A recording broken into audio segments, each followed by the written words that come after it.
सब कोई को जय मसीह की और यीशु सहाय। मैं आप सबको आज का सबत का मुबारक देना चाहता हूँ। इससे पहले कि हम आगे बढ़ें, आइए हम एक वचन परमेश्वर के पवित्र शास्त्र से पढ़ें और वो मिलता है वचन संहिता 95 उसका पहला और दूसरी आयत। आओ हम यहोवा के लिए ऊंचे स्वर से गाएं, अपने उद्धार की चट्टान का जय जयकार करें। हम धन्यवाद करते हुए उसके सम्मुख आएं और भजन गाते हुए उसका जय जयकार करें। इन वचनों के द्वारा मैं आप सबका हार्दिक स्वागत करता हूं। आइए हम प्रार्थना करें। हमारे महान महान स्वर्गीय दयालु प्रेम से भरा परमेश्वर पिता, हम आपके पास सर झुकाए हुए आज के इस पवित्र दिन में तेरे सम्मुख आते हैं। तो हमारे प्रार्थना को सुन रहा है। हे प्रभु, आज का आशीष जो तूने हमारे लिए रखा है वो हमें भरपूरी से देना है।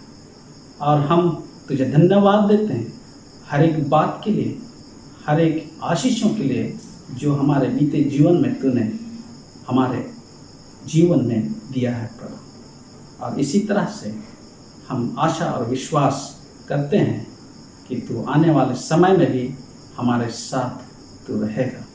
प्रभु, प्रार्थना हम तेरे प्यारे बेटे प्रभु यीशु के नाम में मांगते हैं, तू स्वर्ग में ग्रहण कर। आमीन।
गुड मॉर्निंग एंड हैप्पी साबत आप सबों को।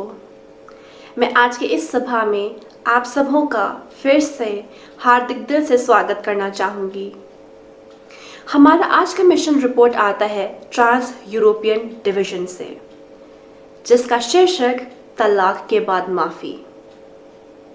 यह कहानी है एक महिला की जिसका नाम मैरी है। मैरी 30 वर्ष की थी जब वे अपने पति से अलग हो गई थी। उसके पास बाइबल के आधार पर तलाक का मामला था, लेकिन उसने इस बारे में किसी से भी बात नहीं की क्योंकि वे अपने निजी मामलों को सार्वजनिक नहीं बनाना चाहती थी। उसके अलावा उसके पूर्व ससुराल वाले स्थानीय सेवेंथ एडवेंटिस्ट चर्च के सम्मानित सदस्य थे, जिसमें वो भी जाती थी। चर्च के सदस्यों को समझ ही में नहीं आ रहा था कि ऐसा क्या हो गया जो इनका तलाक हो गया, जो मैरी की शादी टूट गई। और आखिरकार उन्होंने मैरी को ही दोषी ठहराया। मैरी, जो एक एडवेंटिस्ट परिवार में पली बड़ी थी, वो धीरे धीरे करके सबत के दिन उपासना उसने करना बंद कर दिया और फिर एक दिन थक कर वो देश भ्रमण पर निकल पड़ी, सबसे दूर एक नया जीवन शुरू करने के लिए। वो इन लोगों से दूर तो हो गई, लेकिन अपने अंदर के राक्षसों से अभी भी पीड़ित थी। नए शहर में किसी ने निंदा नहीं की उसके तलाक की, लेकिन ये बात उसे बहुत परेशान करता था क्योंकि ये उसके लिए एक विफलता की तरह था, एक विफलता जिसे वो भाग तो रही थी लेकिन वो उभर नहीं पा रही थी। और रोज उनके दिल में एक सवाल उठता था, क्या परमेश्वर अभी भी मुझसे प्रेम करते हैं तलाक के बावजूद? जवाब के लिए बेताब वह ऑनलाइन जाती है और परमेश्वर शब्द टाइप करती है। भारी संख्या में उस विषय पर शीर्षक को देखकर मैरी व्याकुल हो जाती है। उसका मन घबराने लगता है और वो तुरंत अपना कंप्यूटर ऑफ करती है। अपना मन भटकाने के लिए वो टीवी देखने लगती है। चैनल पे चैनल बदलती है, लेकिन उसका मन कहीं नहीं लग रहा होता है। फिर एक चैनल ने उसका ध्यान आकर्षित किया। वह एक ईसाई संप्रदाय द्वारा संचालित चैनल था। उस चैनल पर विश्वास, चंगाई और अन्य बातों पर बातें हो रही थी, जिसको सुनकर उसको और डर लगने लगा क्योंकि उसको और महसूस होने लगा कि वो यीशु मसीह से कितना दूर आ चुकी हैं। वो बंद ही करने वाली थी टीवी कि एक महिला वक्ता द्वारा आयोजित साप्ताहिक कार्यक्रम उस पर आने लगा। उसने सोचा मैं 5 मिनट देख लूँ, फिर मैं बंद कर लूँ। लेकिन वो वक्ता ने मैरी का दिल जीत लिया। महिला ने शांति और समझदारी की बात की। मैरी ने कई हफ्तों तक नियमित रूप से वह कार्यक्रम देखा। एक शाम महिला ने माफ़ी के बारे बात की। मैं पढ़ना चाहूँगी उस महिला ने क्या कहा। कोई भी अपने दम पर माफ़ करने के सक्षम नहीं है। आपको परमेश्वर की मदद की आवश्यकता है। फिर से, कोई भी अपने दम पर माफ़ करने में सक्षम नहीं है। आपको परमेश्वर की मदद की आवश्यकता है। यह बात मैरी के दिमाग में गूंज रही थी। किसी तरह वो रात बिता लेती है, सो जाती है, लेकिन अगले दिन यह सवाल, ये सारी बातें उसके दिमाग में फिर से गूंजने लगती है जब वो अपने काम पर जा रही होती है। उसको समझ में नहीं आ रहा था कि उसके जीवन में ऐसा क्या हुआ था। वो उन लोगों से दूर आई, फिर भी कहीं ना कहीं वो अपने पास्ट में फंसी हुई थी। वो वहाँ से निकल नहीं पा रही थी। फिर अचानक से जैसे उसको एक यूरेका मोमेंट हुआ। सारे के सारे पजल पीसेस एक जगह फिट हो गए। उसको समझ में आया कि उसके जीवन में आखिरकार ऐसा क्या था जिसकी वजह से वो आगे नहीं बढ़ पा रही थी, और वो था माफ़ी। उसको माफ़ करना बहुत ज़रूरी था। अपने पूर्व पति को, उसके माता पिता को, निर्दय चर्च सदस्यों को और सबसे बढ़कर खुद को। उसे इन सारे लोगों को माफ़ करना बहुत ज़रूरी था ताकि वो आगे बढ़ सके। मैरी को एक अथक इच्छा महसूस होता है परमेश्वर से प्रार्थना करने का, उससे बातें करने का, उससे मदद मांगने का। मैरी उस वक्त गाड़ी चला रही होती है क्योंकि वो काम पर जा रही थी और फिर अपने जीवन के बारे सोच सोचकर उसकी आंखें भर आती है और गाड़ी चलाना मुश्किल हो जाता है। वो गाड़ी को रास्ते के किनारे लाकर पार्क करती है और रोते हुए परमेश्वर से प्रार्थना करती है कि हे परमेश्वर, मैं उन सारे लोगों को माफ़ करना चाहती हूँ, लेकिन मैं ये करने में सक्षम नहीं हूँ। मुझे आपकी मदद की ज़रूरत है। आप मेरा साथ दें, आप मुझे रास्ता दिखाएं कि मैं क्या करूं। अगर मुझे उपहार के रूप में माफ़ी मिलती है तो मैं आपका अनुसरण करूंगी। और तुरंत ही उसको जवाब मिलता है कि मैं तुम्हारी मदद करूंगा। मैरी और भी रोती है, लेकिन इस वक्त खुशी के आंसू हैं क्योंकि स्वर्ग ने उसकी प्रार्थना सुनी और मदद करने का वादा किया। मैरी 30 मिनट तक गाड़ी में ही रही। उसने ईश्वर से अनुसरण करने का वादा तो किया, लेकिन करे तो कैसे करे। वो फिर प्रार्थना करती है कि हे परमेश्वर, अब मुझे कैसे जीना चाहिए। और फिर उसको एक आवाज़ सुनाई देता है कि बाइबल और चर्च के को फाउंडर एलन वाइट के लेखन को पढ़े।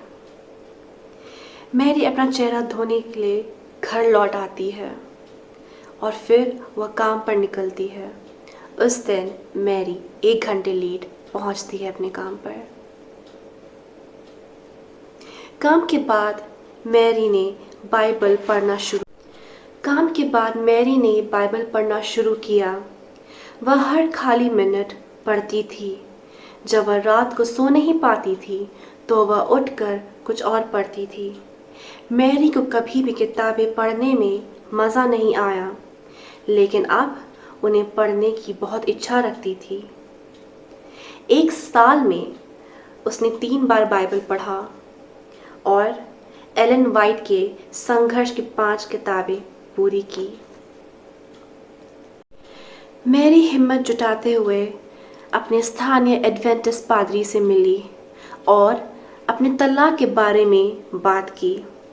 उन्होंने मैरी के लिए एक बाइबल अध्ययन समूह का गठन किया, यह आशा करते हुए कि बाइबल अध्ययन समूह के द्वारा वह चर्च और ईश्वर के ओर वापस आने लगेगी। बाइबल पाठ के बाद मैरी नियमित रूप से चर्च में सबत सेवाओं में भाग लेने लगी। कुछ समय बाद उसने अपने पूर्व ससुराल वालों को देखा। उसे आश्चर्य हुआ, उसे कोई शर्म नहीं आई और अब उनके प्रति कोई कठोर भावना भी नहीं थी। मैरी ने उन चर्च के सदस्यों को भी माफ़ कर दिया जो निर्दयी बातें बोलते थे। वह उनके नाम भी याद नहीं करना चाहती। उसका बस अब जीवन में एक ही उद्देश्य है कि वो जीवन अपना अच्छे से रहे और शांतिपूर्वक रहे। आज मैरी अपने स्थानीय मंडली में एक एक्टिव सदस्य हैं और ट्रांस यूरोपियन डिवीज़न में एक 13 सैबथ प्रोग्राम की नेता हैं।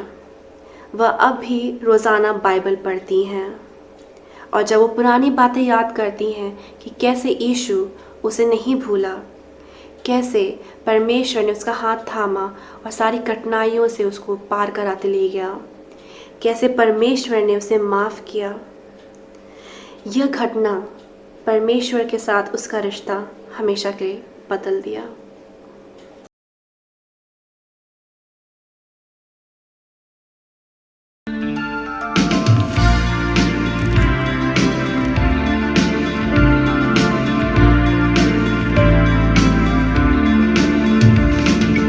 बिनती सुनने वाले, मेरे आंसू निहारने वाले, चंगाई देने वाले, स्तुति हो यीशु राजा, स्तुति हो यीशु राजा। बिनती सुनने वाले, मेरे आंसू निहारने वाले, चंगाई देने वाले, स्तुति हो यीशु राजा, स्तुति हो यीशु राजा।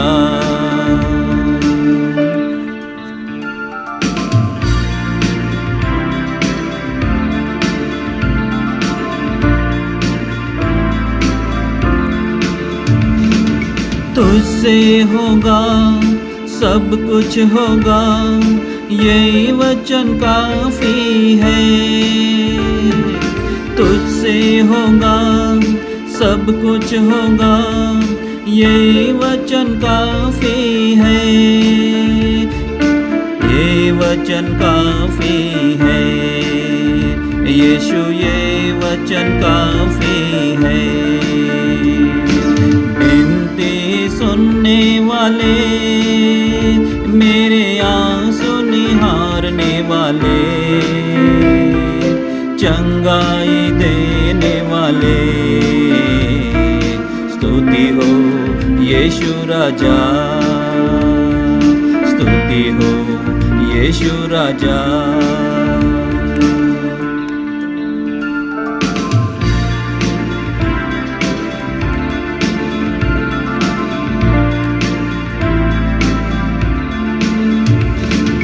करुणा निधि तारणहारे, चमत्कार करने वाले,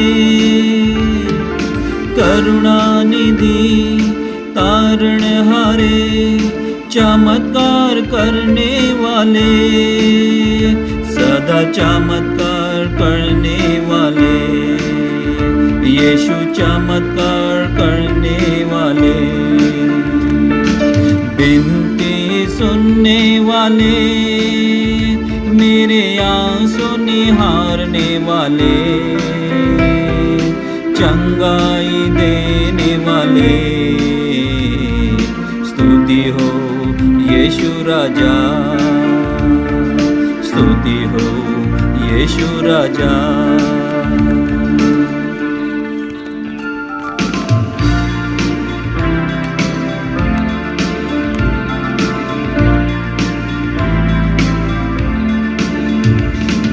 लोगों को क्रूस के द्वारा शिफा दिया तूने, लोगों को क्रूस के द्वारा शिफा दिया तूने, प्रभु शिफा दिया तूने, यीशु शिफा दिया तूने। बिनती सुनने वाले, मेरे आंसू निहारने वाले, चंगाई देने वाले, स्तुति हो यीशु राजा,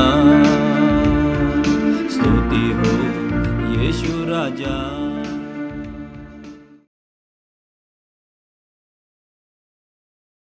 प्रभु यीशु मसीह के पवित्र नाम में आप सबों को जय मसीह की।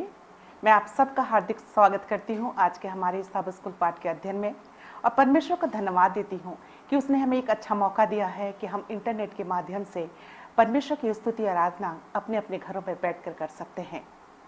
आइए इससे पहले कि हम सब स्कूल अध्ययन के पाठ में आगे बढ़ें, हम अपने आंखों को बंद करें और दुआ करें। सारी आशीषों को देने वाले खुदा बाप, शुक्रगुजार है पिता परमेश्वर तमाम उन आशीषों के लिए जो आपने हमारी ज़िंदगी में दिया है। धन्यवाद देते हैं सुंदर समय के लिए प्रभु, आपने हमारे लिए समय नियुक्त किया कि हम सब स्कूल का अध्ययन मिलकर कर सकते हैं। प्रभु जी आप हमारी सहायता करिए कि हमारे होठों से जो भी वचन निकले, जितने भी सुनने वाले हैं सबों के लिए एक आशीष का कारण बन सके। सारी आदर और सारी महिमा आपको देते हुए यह प्रार्थना आपके प्रिय पुत्र यीशु के नाम से मांगते हैं, आमीन। हम 2020 के सेकंड क्वार्टर में हैं और जो हमारे सेकंड क्वार्टर में जो हम लेसन स्टडी अध्ययन कर रहे हैं, पवित्र शास्त्र की व्याख्या कैसे करें, इस पर हम मनन कर रहे हैं। आज 12वां सबत है और जो आज का सबत का जो पाठ है उसका शीर्षक है कठिन अनुच्छेद से निपटना। कठिन अनुच्छेद से निपटना। और ये आज के याद वचन के लिए मैं आपके सामने पढ़ना चाहूँगी दूसरा पत्रस उसका 3रा अध्याय और उसके 15 और 16 वचन को। दूसरा पत्रस उसका 3रा अध्याय उसका 15 और 16 वचन। इस पे यूँ लिखा है, और हमारे प्रभु के धीरज को उद्धार समझो, जैसा हमारे प्रिय भाई पौलुस ने भी उस ज्ञान के अनुसार जो उसे मिला तुम्हें लिखा है, वैसे उसने अपनी सब पत्रियों में भी इन बातों की चर्चा की है, जिनमें कुछ बातें ऐसी हैं जिनका समझना कठिन है और अनपढ़ और चंचल लोग उनके अर्थों को भी पवित्र शास्त्र की अन्य बातों की तरह खींच तान कर अपने ही नाश का कारण बनाते हैं। परमेश्वर अपने वचन पर आशीष दे। जब हम संत पौलुस की पत्रियों पर चर्चा करते हैं तो पत्रस लिखता है कि हम उनकी पत्रियों को और पवित्र शास्त्र की बातों को कुछ समझने में हमें कठिनाई होती है, परंतु कुछ अज्ञानी लोग होते हैं जिनको बाइबल का पूरा ज्ञान नहीं होता, परमेश्वर की बातों को तोड़ मरोड़ कर लोगों तक पहुंचाने की कोशिश करते हैं, जो बाइबल से मिलान नहीं करता, और इसलिए कई बार लोगों को बाइबल समझने में मुश्किल होती है। इसी बात को समझने के लिए हम आज के शब्द स्कूल पाठ के अध्ययन करेंगे। हम रविवार के पाठ में जाएंगे और पास्टर भारती हमारे बीच में हैं। रविवार के पाठ के अनुसार मैं पास्टर भारती से एक क्वेश्चन करना चाहूँगी। संत पौलुस बाइबल के कुछ कठिन अनुच्छेदों को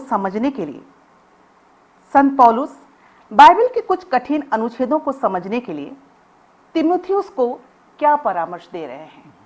ये बहुत अच्छा सवाल है मिसेस फ्रांसिस जो आपने पूछा है, क्योंकि जैसा आपने अभी क्वेश्चन में रखा कि पौलुस रसूल जो हैं एक बुजुर्ग और बहुत ही अनुभवी व्यक्ति हैं, खुदा के सेवक हैं, और तीमुथियुस जो है वो नौजवान लड़का है। तो अपने अनुभवों से अपने नौजवान साथी तीमुथियुस को वो कुछ सिखाना चाहते हैं, क्योंकि उन्होंने अपनी सेवकाई के समय में ऐसा अनुभव किया कि कुछ लोग हैं जो कठिन अध्यायों को या कठिन पदों को लेकर के उनके पास आए और उनसे जो है उनको परीक्षा में डालने की कोशिश की। इसके लिए जो परमेश्वर का वचन यहाँ पर कहता है, मैं पढ़ना चाहूँगा आपके लिए। दूसरा तीमुथियुस उसका 2 अध्याय उसकी 14 और 15 आयत को मैं पढ़ूंगा। यहाँ पर लिखा है, इन बातों की सुधि उन्हें दिला और प्रभु के सामने चिता दे कि शब्दों पर तर्क वितर्क ना किया करें, जिनसे कुछ लाभ नहीं होता, वरन सुनने वाले बिगड़ जाते हैं। अपने आप को परमेश्वर का ग्रहण योग्य और ऐसा काम करने वाला ठहराने का प्रयत्न कर जो लज्जित न होने पाए और जो वचन के सत्य के वचन को ठीक रीति से काम में लाता हो। तो ये पौलुस रसूल जो है तीमुथियुस को बताना चाहते हैं कि हम जब परमेश्वर के वचन को पढ़ें या लोगों को सिखाएं, अगर कोई ऐसी चीज है जो हमारी समझ में नहीं आ रही है तो हम उसे गलत तरीके से बताने की कोशिश ना करें, क्योंकि दुनिया में ऐसा कोई भी व्यक्ति नहीं जो परमेश्वर के वचन को पूरी तरह से जो है वो समझता हो।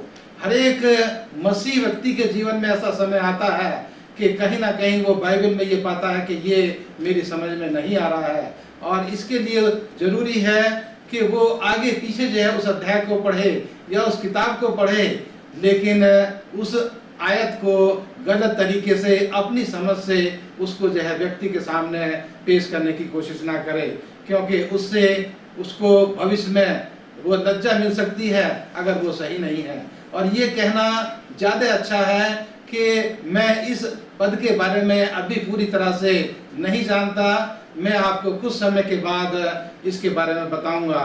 और इसलिए हर एक मसीह व्यक्ति के जीवन में ये अनुभव होता है कि वो कहीं ना कहीं बाइबल में अटक जाता है, लेकिन जब कोई कठिन अनुच्छेद या कोई कठिन पद आता है तो उसको जो है हम किताब के साथ जो है उसको मिला करके सीखने की कोशिश करें और ध्यान रखें अपने जीवन में कि जो बाइबल का सार है उसके सार से उसका मतलब जो है पद का वो कहीं पर जो बाहर ना जाने पाए।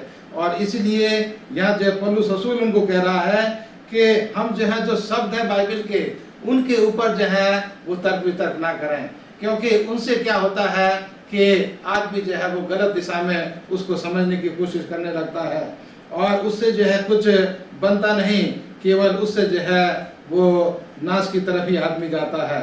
इसलिए हम जो है परमेश्वर के पवित्र शास्त्र को बाइबल की एकता के साथ पढ़ें, बाइबल के सार के साथ पढ़ें और किताब के सार के साथ पढ़ें, अध्याय के सार के साथ पढ़ें, तब जो है हम बाइबल को अच्छी तरह से समझ सकते हैं। और जो हमारे सामने वाले सीखने वाले हैं उनके सामने हम कभी भी अपने आप को जो है वो बड़ा ना महसूस करें। अगर हमें कुछ नहीं आता है तो हम साफ साफ कहें उन अपने समूह के सामने, अपने लोगों के सामने कि हम इसको अभी नहीं जानते हैं, कुछ समय के बाद आपको हम ये बताने की कोशिश करेंगे। तो इसलिए अच्छा है कि गलत बताने से कुछ समय मांग लेना ज़्यादा बेहतर है और कुछ समय के बाद उसका अध्ययन करके आप उस पद को जो लोगों को कठिन लग रहा है उसको हम जो है उसके बाद बताएं। पास्टर भारती, बहुत ही अच्छी बात आपने हम तक पहुंचाई है, बहुत ज़रूरी है। कई बार ऐसा होता है कि मुझे कुछ पता नहीं होता, फिर भी मैं समझता हूं कि नहीं, मैं जो ज्ञान मेरे पास है मैं उसको ही बांट दूं, पर हो सकता है कि वो गलत भी हो। पर आपने बहुत अच्छी बात बताई है। अगर मुझे उस बात का ज्ञान नहीं है तो मुझे कहना चाहिए कि ठीक है, मैं इसका जवाब जो है कल या कुछ समय के बाद जो है मैं आपको मैं दे दूँगा। पास्टर भारती, आपका धन्यवाद हो कि आपने बहुत अच्छे विचार हमारे समक्ष रखा है। अब हम मंडे के पार्ट में जाएंगे और मंडे के पार्ट को ध्यान पे रखते हुए मैं पास्टर फ्रैंकलिन से एक क्वेश्चन पूछूंगी। क्या आपको कभी भी किसी एक पद या पदों को सामान्य रूप से समझने में और वास्तविकता के साथ तालमेल बिठाने में कठिनाई या मुश्किल हुई है? मिसेस एलिस, ये बिल्कुल सही बात आपने कही है और ये ज़रूर हुई है। तो क्या आप इसे समझा सकते हैं? बिल्कुल बिल्कुल समझा सकते हैं। देखिए, ये हम सबका अनुभव है। जबकि हम बाइबल के एक पद को लेते हैं, दो पदों को लेते हैं, बाइबल के किसी अध्याय को लेते हैं या हम बाइबल के किसी किताब को लेते हैं, कई बार ऐसा होता है कि हम उन पदों को या उन अध्यायों को जो है वो ठीक तरीके से समझ नहीं सकते हैं। और मैं सोचता हूँ कि ये हम सबका जो है वो अनुभव हुआ है। अक्सर ये कहा जाता है कि दानियल और प्रकाशित वाक्य की दो किताबें हैं, ये बहुत ही कठिन है। और कहने का तात्पर्य यहाँ पर ये है, वो कठिन क्यों है, हम उसको जो है आगे इसके बारे में जो है वो सीखेंगे। अब सवाल ये उठता है कि ये बाइबल की जो बातें हैं, चाहे वो पद है, एक पद से या ज़्यादा पद हैं या फिर अध्याय या किताब है, क्यों समझने में मुश्किल होती है? क्योंकि मैं और आप बाइबल का अध्ययन जो है वो गहनता से नहीं करते हैं, हम उसकी गहराई में जो है वो हम नहीं जाते हैं। कई बार हमारा ज्ञान जो है वो अधूरा होता है। कई बार हमें सही क्या है, गलत क्या है, हमें उसका जो है वो ज्ञान नहीं होता है। और कई बार हम क्या करते हैं, उसी अधूरे ज्ञान से जो है लोगों को तालीम या जो है वो शिक्षा हम जो है वो दे देते हैं। और कई बार जो है हम इसी एक पद को लेकर क्या करते हैं, उस पर तर्क वितर्क करते हैं। जब हमको बाइबल का अध्ययन करना होता है, बाइबल की गहराई भी जाना होता है, तो हमें एक एक किताबों को भी लेना पड़ता है, कई पदों को भी लेना पड़ता है, उसका मिलान करना पड़ता है। और जब हम बाइबल के अध्याय को कई पदों को लेकर मिलान करते हैं, तभी जो है हम उनके उन गुण बातों को जो है क्या कर सकते हैं, वो समझ सकते हैं। पर अब यहाँ पर ये जानना ज़रूरी है, इन पदों को समझने में कठिनाई क्यों महसूस होती है। और कठिनाइयाँ इसलिए महसूस होती है कि मैं और आप जो है वो बाइबल का अध्ययन जो है वो क्या करते हैं, ईमानदारी से जो है वो नहीं करते हैं।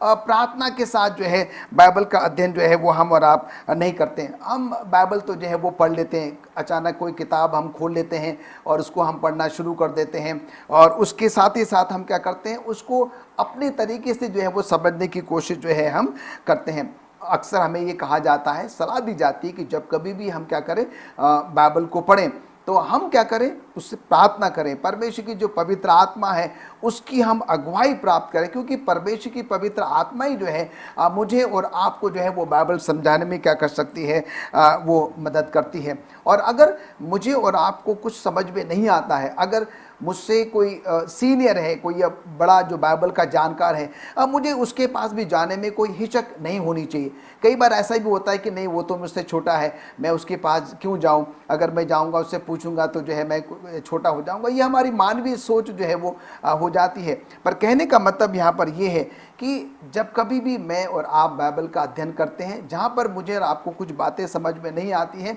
मुझे और आपको जो है बड़ी प्रार्थना में होकर जो है परमेश्वर के वचनों का अध्ययन करना चाहिए, पवित्र आत्मा की अगुवाई मांगनी चाहिए। और उसके बावजूद भी जो है अगर हमारे बीच में कोई ऐसा व्यक्ति है, कोई प्रभु का दास है जो कि बाइबल का ज्ञान ज़्यादा रखता हो हमसे, हमें उसके पास जाकर जो है क्या करना चाहिए, उनसे सलाह लेनी चाहिए, और कि वो हमें आपको क्या कर सकते, समझा सके। और जैसे कि अभी पास्टर भारती ने बताया कि अगर मुझे कोई कुछ सवाल पूछता है किसी पद पर या पदों पर, अगर मुझे उसका जवाब नहीं पता है तो मुझे उसका जवाब गलत उसको जो है वो नहीं देना है। अगर मुझे नहीं पता है तो मैं उससे कह दूं कि भाई साहब या मुझे इसका जवाब नहीं पता है, मैं किसी और से पूछकर जो है वो आपको क्या करूंगा, वो मैं आपको बता दूंगा। तो इसी प्रकार से मिसेस एलिस, जब कभी कोई ऐसे पद या बाइबल का अध्याय जो है मुझे समझ में नहीं आता है, तो मुझे जो है उसको समझने के लिए क्या करना है, बाइबल का बड़ी ईमानदारी के साथ अध्ययन करना है और पवित्र आत्मा की अगुवाई में होकर जो है वो उसका अध्ययन करना है। परमेश्वर जो है पास्टर फ्रैंकलिन हमारे मन को देखता है कि हम परमेश्वर के वचन को जो है सीखने के लिए उसको पढ़ रहे हैं या अपना ज्ञान बढ़ाने के लिए हम पढ़ रहे हैं। बिल्कुल जी। तो परमेश्वर अगर हम सीखने के लिए उसको पढ़ रहे हैं, सीखने की आत्मा से पढ़ रहे हैं, तो परमेश्वर हमें उसको समझने की जो है वो बुद्धि देगा। बिल्कुल बिल्कुल सही कह रहे हैं जी। हाँ, थैंक यू पास्टर फ्रैंकलिन अच्छे विचारों के लिए। अब हम ट्यूसडे के पार्ट में जाएंगे, और ट्यूसडे के पार्ट को ध्यान पे रखते हुए मैं पास्टर भारती से क्वेश्चन करना चाहूंगी। पास्टर भारती, बाइबल के कुछ कठिन अनुच्छेदों को समझने में, बाइबल के कुछ कठिन अनुच्छेदों को समझने में विनम्रता क्यों जरूरी है? ये बहुत ही अच्छा सवाल है हम तमाम मसीह लोगों के लिए कि विनम्रता जो है परमेश्वर के वचन को समझने के लिए क्यों ज़रूरी है। मैं इस पर रोशनी डालने से पहले ये बताना चाहता हूँ कि वो परमेश्वर ही है जो हमारे जीवन में विनम्रता की आत्मा देता है। वो परमेश्वर ही है जो हमारे जीवन में विनम्रता की आत्मा जो है देता है। और परमेश्वर जो है जो नम्र लोग हैं उनको वो उठाता है, और परमेश्वर जो है नम्र लोगों की आवाज़ को सुनता है। तो हम जब परमेश्वर के वचन को पढ़ते हैं तो अपने आप को विनम्र, अपने आप को हलीम बनाएं, और परमेश्वर जो है हनीम लोगों की सुनता है। क्योंकि वो जो है यहाँ दूसरा इतिहास उसके 7 अध्याय की 14 आयत में बहुत ही साफ तरीके से जो है वो यहाँ पर रिक्वेस्ट कर रहा है। परमेश्वर लिखा है यहाँ पर दूसरा इतिहास और उसका 7वां अध्याय की 14 आयत में लिखा है कि तब यदि मेरी प्रजा के लोग जो मेरे कहलाते हैं दीन होकर प्रार्थना करें और मेरे दर्शन के खोजी होकर अपनी बुरी चाल चलन से फिरें, तो मैं स्वर्ग में से सुनकर उनका पाप क्षमा करूंगा और उनके देश को ज्यों का त्यों कर दूंगा। तो परमेश्वर जो है यहाँ पर कह रहा है कि मेरे लोग जो मेरे कहलाते हैं अगर वो दीन होकर के मुझे पुकारें तो मैं उनकी सुनूंगा और उनके देश को, उनकी उपज को, उनकी खेती बाड़ी को मैं जो है आशीष दूंगा। तो विनम्रता जो है वो इंसान के जीवन में बहुत ज़रूरी है, और इंसान जो है परमेश्वर जो है वो हमारे मन को देखता है कि हम अपने मन में हम कितने विनम्र हैं। और इसके लिए मैं यहाँ पर बताना चाहता हूँ एक उदाहरण दे करके, जो 1 कुरिन्थियों के 13 अध्याय की 12 आयत में भी लिखा है कि हम गुनहगार इंसान हैं, हम पापी हैं, और आज के समय में हम परमेश्वर को जो अच्छी तरह से, पूरी तरह से उसको सही नहीं समझ सकते हैं। बाइबल का चाहे कितना ही बड़ा कोई स्कॉलर हो, ये वो दावा ना करे कि मैं परमेश्वर के वचन को पूरी तरह से समझता हूँ, क्योंकि यहाँ लिखा है कि परमेश्वर जो है जब हम परमेश्वर की बादशाहत में होंगे उस वक्त जो है केवल परमेश्वर के वचन को पूरी तरह से समझ पाएंगे। आज हम केवल अपना जो परमेश्वर का वचन है वो हम धुंधला धुंधला सा हमें दिखाई देता है और हम उसको जो है समझने की कोशिश करते हैं। एक उदाहरण यहाँ पर लिखा है प्रेरितों की किताब उसके 10 और 11 अध्याय में कि पौलुस रसूल जो है हलीम होकर के परमेश्वर को कहता है कि प्रभु मैंने ये कभी नहीं किया है। अगर हम इसके अध्याय में जाए तो लिखा है कि पौलुस रसूल पौलुस पतरस को जो है आसमान में एक चादर दिखाई देती है जब वो प्रार्थना कर रहा था और भूखा था, और उस चादर में तमाम तरह के जीव जंतु थे, और उसको परमेश्वर की तरफ से आवाज आती है कि हे पतरस तू उठ मार खा। और यहाँ जो है पतरस बहुत हलीमी के साथ, बहुत विनम्रता के साथ वो परमेश्वर से कहता है कि प्रभु मैंने अशुद्ध चीज को जो है कभी हाथ नहीं लगाया है। तो हम जब उस अध्याय को पढ़ते हैं और जो दूसरे मसीह लोग भी जब उसको पढ़ते हैं तो कभी कभी ये अनुच्छेद भी लोगों की समझ में नहीं आता है कि परमेश्वर जो है यहाँ पर क्या सिखाना चाह रहा है। लेकिन उसी अध्याय की अगर हम जो है 28 और 29 अध्याय को पढ़ें, 29 आयत को पढ़ें, तो वहाँ साफ तरीके से लिखा है कि परमेश्वर जो है पतरस को ये सिखाना चाह रहा था कि मनुष्यों के बीच में परमेश्वर का वचन जो है तमाम जातियों में, तमाम भाषाओं में परमेश्वर का वचन जो है वो जाना है। और इसके लिए पतरस को जो है अन्य जातियों के बीच में, पतरस को अन्य जातियों के बीच में परमेश्वर का वचन प्रचार करने के लिए उसको निमंत्रण दिया गया। और जब उसकी ये समझ में बात आ गई कि परमेश्वर जो है वो किसी में भेद नहीं करता, तो वो खुशी खुशी उस व्यक्ति के कुरनेलियुस के घर जाता है जो अन्य जाति का था, जो चमड़े का धंधा करने वाला था। उसके घर में जाकर के परमेश्वर का वचन उसको सुनाता है, क्योंकि परमेश्वर ने उसकी भी प्रार्थना को सुना था और कहा कि याफा में भेज करके लोगों को बुला ले और पतरस से परमेश्वर का वचन जो है तो सीख। और कुरनेलियुस जो वैसा ही करता है और पतरस को अपने घर में बुला करके परमेश्वर का वचन जो है वो सीखता है। यहाँ हमारी इजी वाइट भी कहती हैं कि हमें अपने दिलों को हलीम करने की ज़रूरत है, नम्र करने की ज़रूरत है, और ईमानदारी और श्रद्धा के साथ जीवन के वचन की खोज करनी है। केवल उस मन के लिए जो विनम्र और स्थिर है, परमेश्वर की रोशनी उनके जीवन में जो है वो चमकेगी। इसलिए हम नम्रता के साथ, हलीमी के साथ परमेश्वर के पास आएँ और वो अपना वचन हमें समझने की जो है वो समझ और बुद्धि परमेश्वर की तरफ से मिलेगी। पास्टर भारती, नम्रता जो है परमेश्वर का जो है एक चरित्र है, परमेश्वर के चरित्र को दर्शाता है। Yes. और बहुत अच्छी बात आपने यहाँ बताई कि अगर मुझे और आपको बाइबल बेहतरीन तरीके से समझना है तो हमें बड़े नम्र, दीन और हलीम बनना होगा, और परमेश्वर हमारी मदद करता है परमेश्वर के वचनों को समझने में। थैंक यू पास्टर भारती, बहुत अच्छे तरीके से आपने बताया। और सचमुच बाइबल भी बताती है कि प्रभु के सामने नम्र बनो तो वो तुम्हें शिरोमणि बनाएगा। अब हम वेडनेसडे के पार्ट में जाएंगे और पास्टर फ्रैंकलिन से मैं एक क्वेश्चन करना चाहूँगी वेडनेसडे के पार्ट को ध्यान पे रखते हुए। समस्याओं को सुलझाने में दृढ़ संकल्प और धैर्य महत्वपूर्ण क्यों है? मिसेस एलिस, यहाँ पर जो है बुधवार के पाठ में अगर हम जाएं तो 3 शब्द है, दृढ़ संकल्प और धैर्य। और हम यहाँ पर देखते हैं कि आज मनुष्य के जीवन में जो है वो धैर्य शब्द जो है बड़ा ही कम पाया जाता है। मनुष्य जो है किसी भी बात को आप ले लें, वो धीरज नहीं धरना चाहता, वो धैर्य जो है वो नहीं रखना चाहता। वो चाहता है कि जो कुछ भी मैं पाना चाहता हूँ, जो कुछ भी मैं करना चाहता हूँ, वो क्या हो जाए, वो तुरंत हो जाए। हम यहाँ पर बाइबल की अध्ययनता के बारे में बात कर रहे हैं, उसकी जब हम व्याख्या करते हैं, उसको जब हम समझते हैं, तो जब हमें और आपको क्या है कि बड़े ही धैर्यता के साथ जो है परमेश्वर के वचन को पढ़ने की जो है वो ज़रूरत है। यहाँ पर अगर हम गलतियों उसके 6वें अध्याय उसके 9वें पद में जाएंगे, गलतियों उसके 6वें अध्याय के 9वें पद में यहाँ लिखता है कि हमें भले काम करने में साहस नहीं छोड़ना है, हमें भले काम करने में साहस नहीं छोड़ना है। यदि हम ढीले ना हो तो हम समय पर क्या करेंगे, कटनी काटेंगे।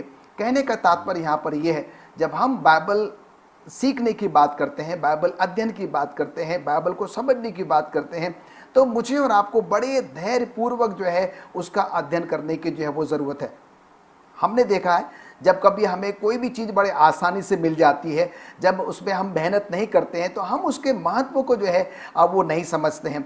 और जो चीज़ के लिए हम और आप मेहनत करते हैं उसमें समय लगाते हैं, उसकी खोज करते हैं, उसकी शोध करते हैं, दिनों रात हम पसीना बहाते हैं, और जब उसका फल हमको मिलता है, उसके फल में जो आनंद होता है उसकी हम व्याख्या जो है वो नहीं कर सकते हैं।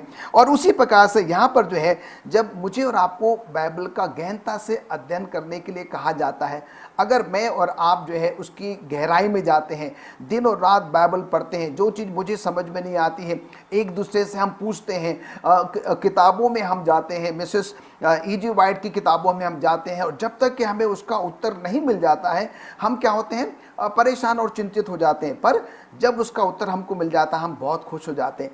पर कुछ लोग ऐसे भी होते हैं, वो बाइबल का अध्ययन बड़ी गहराई से नहीं करते, जो कुछ भी उनके समझ में आता है उन्हीं शब्दों को, उन्हीं पदों, उन्हीं अध्याय को लेकर जो है वो क्या करते हैं, तोड़ मरोड़ कर जो है लोगों के सामने पेश करते हैं। और कई बार ऐसा होता है कि जब हमें बाइबल का सही ज्ञान नहीं होता है तो हम जो है लोगों को क्या करते हैं, कुछ गलत बातें भी जो है वो सिखा देते हैं। और इसलिए ये बहुत ही लाजमी है कि हम क्या करें, जब परमेश्वर के वचनों का अध्ययन करें हमें दृढ़ संकल्प होना होगा, डिटरमाइन होना होगा कि जब तक कि मैं उस वचन को ना समझ सकूं, ना समझूं, जब तक कि मैं उसकी गहराई में न जाऊं, मुझे उसके पीछे क्या करना होगा, वो लगे रहना होगा। और उसके लिए मुझे धैर्य की जो है वो, धीरज की जो है वो सख्त ज़रूरत है। और हमने कई ऐसे बाइबल स्कॉलर्स जो है, जो बुद्धिजीवी जो है बाइबल का ज्ञान रखते हैं, जब आप उनके बारे में पढ़ेंगे तो उनका ज्ञान जो है वो ऐसे ही नहीं आ गया, बड़ी धैर्य होकर, बड़े धीरज के साथ उन्होंने दिन और रात जो है वो अध्ययन किया। ना जाने कितनी किताबें उन्होंने पढ़ी होगी, ना जाने कहाँ कहाँ से उन्होंने अध्ययन को जो है वो इकट्ठा किया होगा, और उसके बाद जो है वो उस तथ्य पर जो है, उस सच्चाई पर जो है वो आते हैं। और इसीलिए जब मैं और आप बाइबल का अध्ययन करते हैं तो हमें संकल्पित होना होगा कि नहीं, मैं इसको हासिल करके ही रहूँगा। और उसको हासिल करने के लिए मुझे क्या करना होगा, धैर्य जो है वो बनाए रखना होगा। और उसके साथ ही साथ परमेश्वर हमारे साथ है, परमेश्वर की पवित्र आत्मा हमारी मदद करती है कि हम उसके वचनों को क्या कर सकें, अच्छे तरीके से जो है वो समझ सकें। यहाँ मैं एक चीज़ जोड़ना चाहता हूँ जी, कि हम जब किसी को बाइबल स्टडी दे रहे हैं या परमेश्वर का वचन सिखा रहे हैं, तो जब तक हम उसको खुद अच्छी तरह से नहीं जानते, हमें उसको दूसरों को सिखाने की कोशिश नहीं करनी चाहिए। जी, क्योंकि मैं उदाहरण देता हूँ कि अगर मेरे पास ये पेन है तभी मैं दूसरों को दे सकता जी। हूँ, अगर मेरे पास ये पेन नहीं है तो मुझे दूसरों को देने की कोशिश नहीं करनी चाहिए। बिल्कुल बिल्कुल सही कह रहे हैं। थैंक यू पास्टर फ्रैंकलिन, आपके अच्छे विचारों के लिए। अब हम थर्सडे के पार्ट में जाएंगे, और थर्सडे के पार्ट को ध्यान पे रखते हुए मैं पास्टर भारती से एक क्वेश्चन करना चाहूँगी। पास्टर भारती, प्रार्थना का बाइबल के कठिन अनुच्छेदों को समझने में क्या योगदान है? ये बहुत ही महत्वपूर्ण सवाल है मसीह व्यक्ति के जीवन के लिए, और मैं इसको इस तरह से बताना चाहूँगा कि कोई भी मसीह व्यक्ति जब तक उसके जीवन में प्रार्थना है वो मसीह व्यक्ति है। कोई भी मसीह व्यक्ति जब तक उसके जीवन में प्रार्थना है वो मसीह है। अगर मसीह व्यक्ति के जीवन से प्रार्थना निकल गई तो वो आस्ते आस्ते मसीह से जो है वो दूर चला जाता है। और इसी तरह से परमेश्वर के वचन को समझने के लिए भी प्रार्थना जो है वो हमारी मदद करती है। क्योंकि जब एक मसीह व्यक्ति बाइबल पढ़ता है तो बहुत जगहों पर वो जाकर के ठहर जाता है और वो सोचने लगता है कि इसका क्या मतलब है, और वो उसको शायद उस वक्त तक नहीं जानता जब तक कि उसको कोई ना बताए।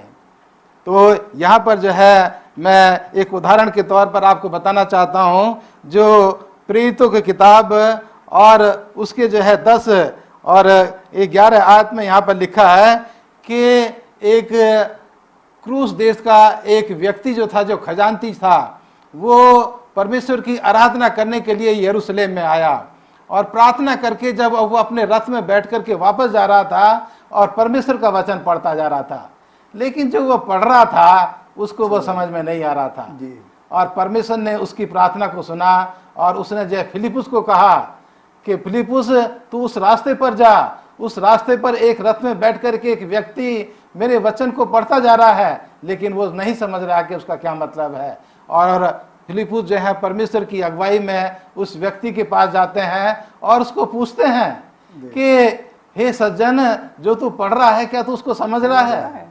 और वो व्यक्ति जो है सीखने की भावना लेकर के वो कहता है कि जब तक कोई मुझे ना समझाए तो मैं कैसे समझ सकता हूँ।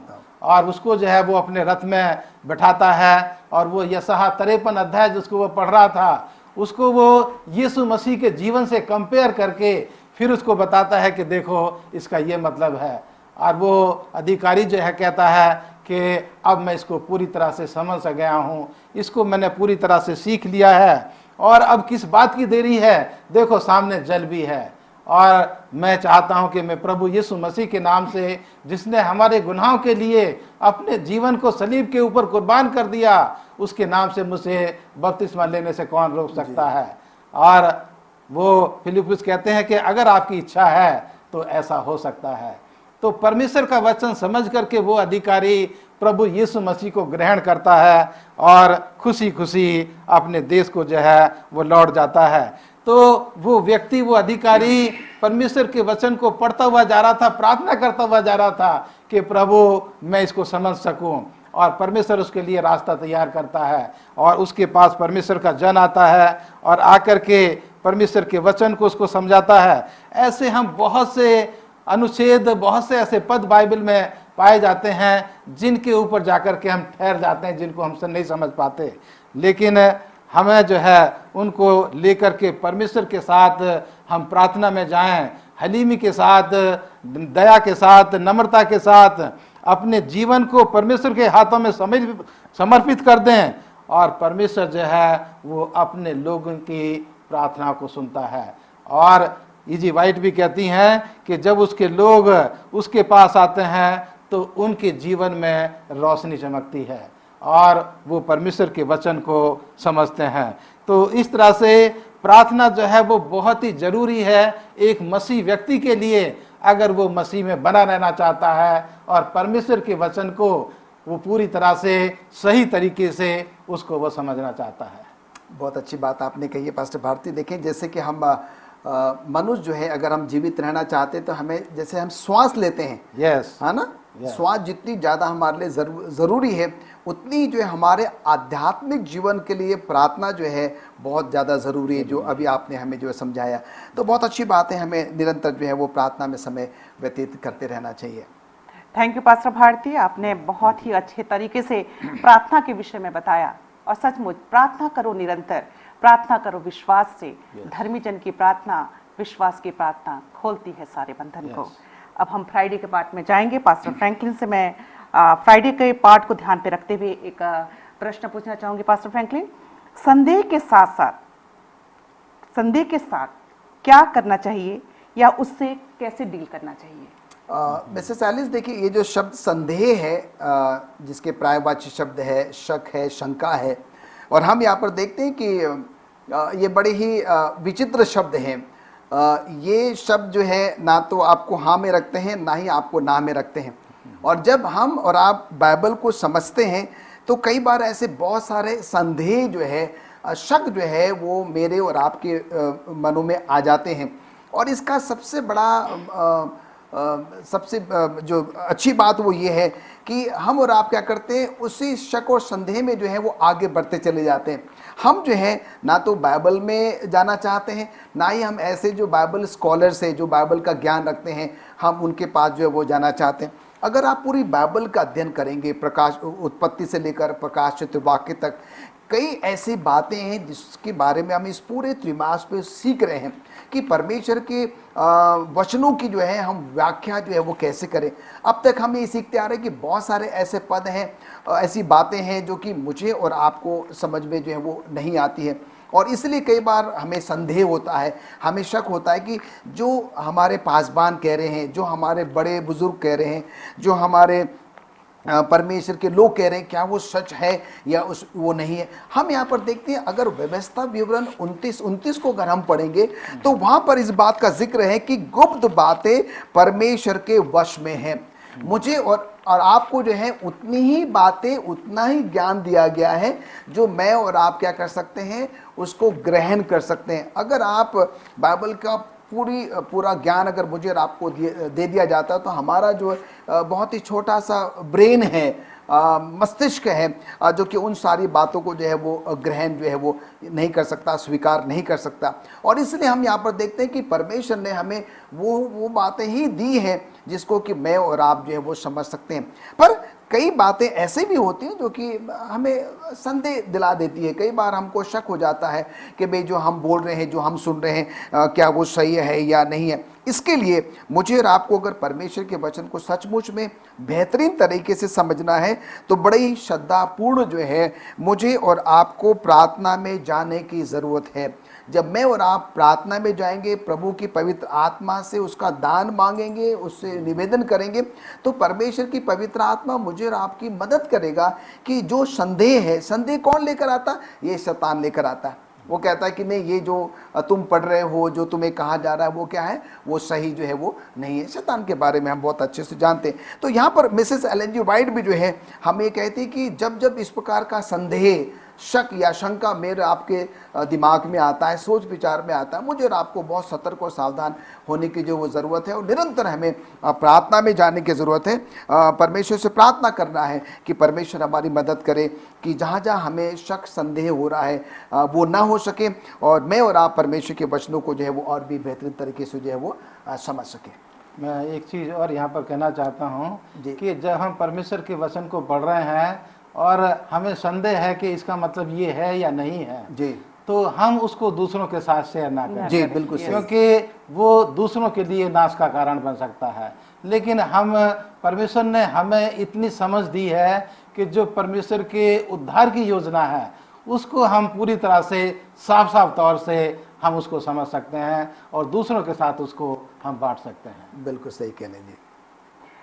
थैंक यू पास्टर फ्रैंकलिन अपने अच्छे विचारों के लिए। और साथ ही साथ मैं पास्टर भारती का भी धन्यवाद करना चाहूँगी। आज आपने हमारे साथ अपने विचारों को रखा। और आइए हम अपने सब स्कूल पाठ के अध्ययन को ख़त्म करने से पहले अपने आंखों को बंद करेंगे और पास्टर भारती से रिक्वेस्ट करेंगे कि दुआ में हमारी अगुवाई करें। आइए दुआ करें। कि ज़मीन और आसमान के बनाने वाले परवरदिगार, हमारे ज़िंदगी के मालिक, हम तेरे निहाती शुक्रगुजार हैं खुदावंद कि तूने अपना पवित्र वचन हमारे जीवन में आने दिया। तूने हमारे लिए ऐसे रास्ते निकाले कि हम तुझे अपना मुक्तिदाता ग्रहण कर सकें और आज परमेश्वर इस पवित्र वचन को हम दूसरों के साथ बांट सकते हैं। इसलिए परमेश्वर तुझसे दुआ करते हैं कि तू हमारे तमाम दर्शकों के साथ हो, हमारे तमाम सब स्कूल मेंबर्स के साथ हो कि खुदावंद आज हमने जो कुछ भी यहाँ पर सीखा है हम उससे समझ सकें और तू हमें ताकत दे कि हम उसको अपने जीवन में इस्तेमाल कर सकें, जिससे कि हमारा जीवन एक दूसरे के लिए आशीष का जीवन बन सके। खुदावंद तू हम तमाम की अगुवाई कर और अपने इस महान योजना के लिए हमें इस्तेमाल कर, हमारे साथ हो और अपने वचन पर आशीष दे। हमारी प्रार्थना को सुन और कबूल कर, मसीह यीशु के नाम में मांगते हैं, आमीन।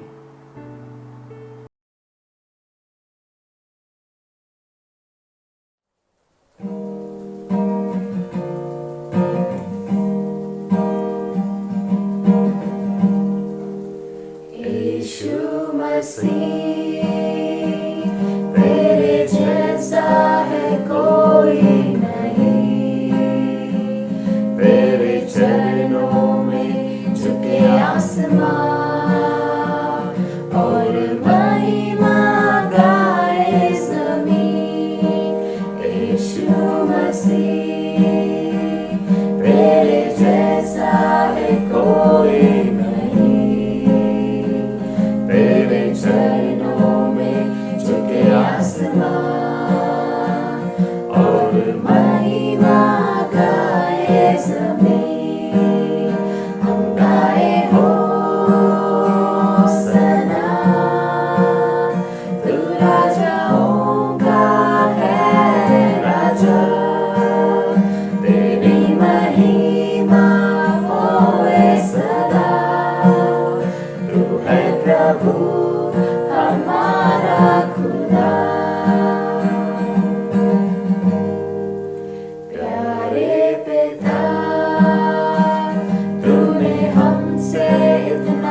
हमसे इतना प्यार किया, हमें पापों से छुड़ाने को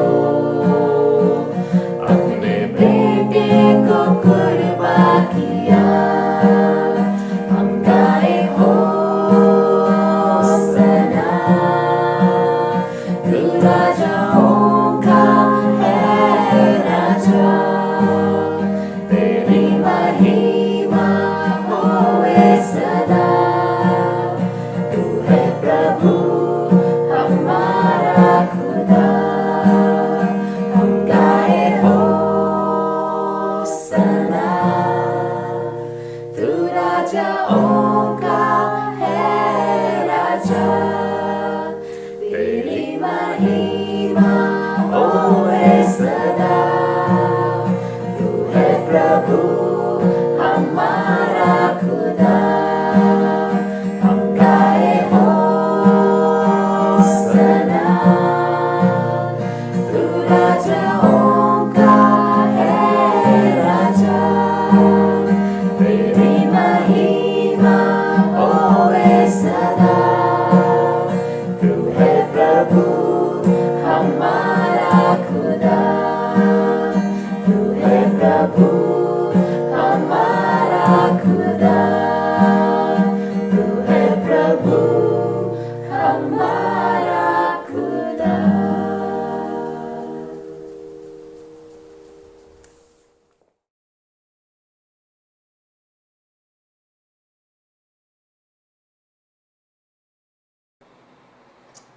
आप सबको यीशु मसीह के मधुर और मीठे नाम में नमस्कार, सलाम, जय मसीह की।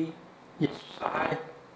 आज हम फिर से आपके सामने प्रभु का संदेश लेके आए हैं। बड़ी खुशी है कि इन लवों पर हम उसका पवित्र संदेश आपके सामने पेश कर सकते हैं।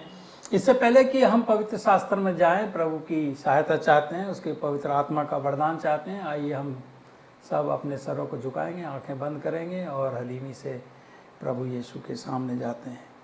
हमारे अजीज़ मेहरबान पिता परमेश्वर, निहायत शुक्रगुजार हैं कि तूने हमें ये फिर से मौका दिया कि हम तेरे पवित्र कलाम को खोल सकते हैं, तेरी इच्छा को जान सकते हैं।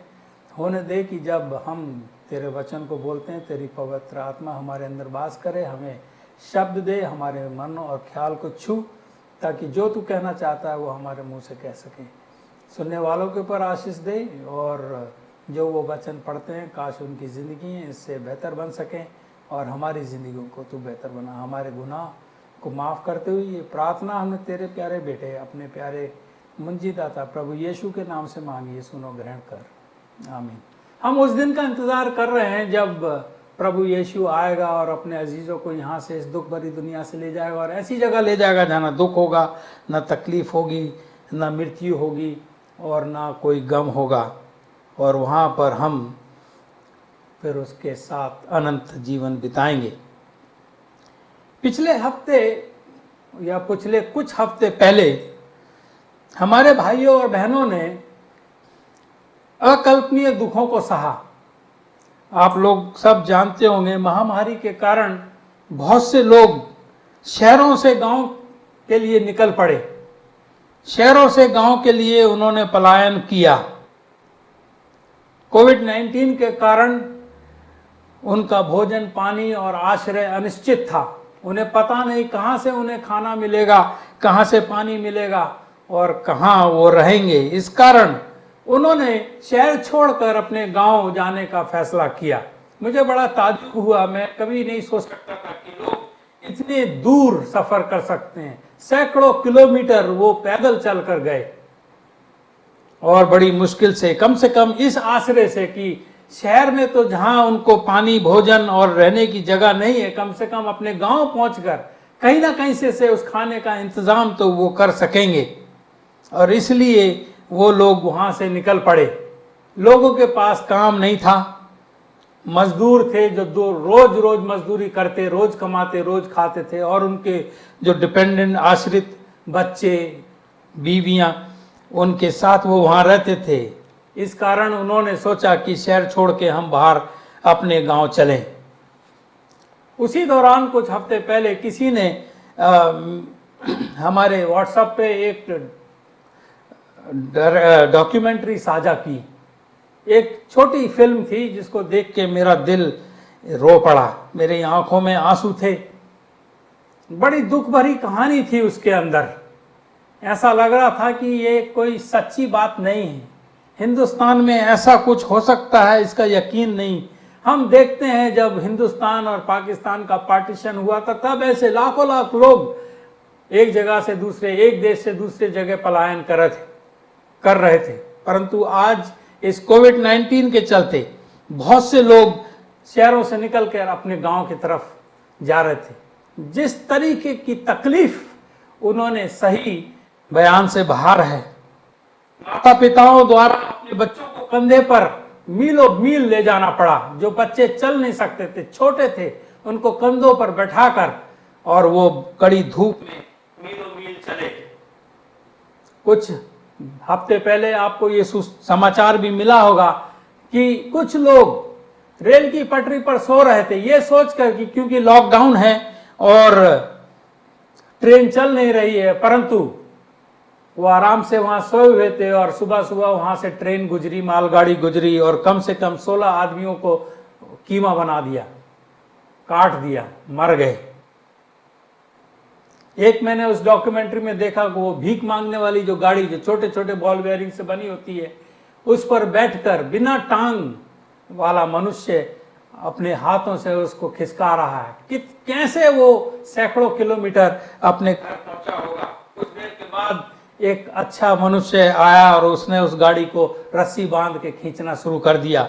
मैंने और भी देखा कि एक लड़की जिसकी एक ही टांग थी और दूसरी टांग नकली थी, पर वो भी सैकड़ों किलोमीटर एक नकली टांग के साथ पैदल चल रही थी। और देखा कि कुछ लोगों के पैरों के नीचे फफूले छाले पड़ गए और उनकी नीचे की खाल, पैर तलुओं की खाल क्रैक हो गई, फट गई, मोटी मोटी चमड़े की तरह उनकी खाल चल चल के सैकड़ों किलोमीटर उनकी खाल फट गई। न्यूज में भी आया कि एक लड़की अपने पिता को साइकिल पर लेकर सैकड़ों किलोमीटर जा रही है। क्या क्या तकलीफ इन लोगों ने इस कोरोना वायरस के जरिए से सही।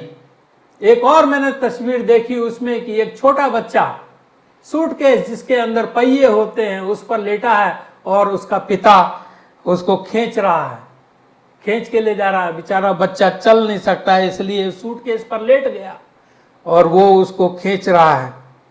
एक और अच्छा सामरी जैसा मनुष्य, एक फौजी, एक बुजुर्ग आदमी को अपने कंधे पर उठाकर जितना हो सका उतने किलोमीटर उसको लेकर गया।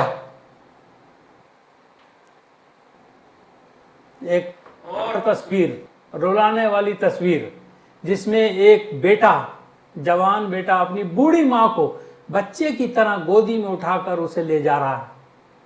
क्या तकलीफ हमारे बहन और भाइयों ने सही। कुछ लोगों ने ट्रक के अंदर सफर किया, ट्रक इतना खचाखच भरा हुआ कि उनके बीच में एक पैर रखने की जगह नहीं है। भेड़ बकरियों की तरह उनको ले जाया गया। वो ट्रक मालिक की हम शुक्रगुजार हैं कि उसने कम से कम इन लोगों की इस तरीके से सहायता की। यहाँ तक कि वो जो सीमेंट को मिक्स करने वाली चीज होती है, जो ट्रक होता है गोल तरीके का जो होता है, उसके अंदर लोग बैठ के गए। उसके अंदर केवल एक छेद होता है।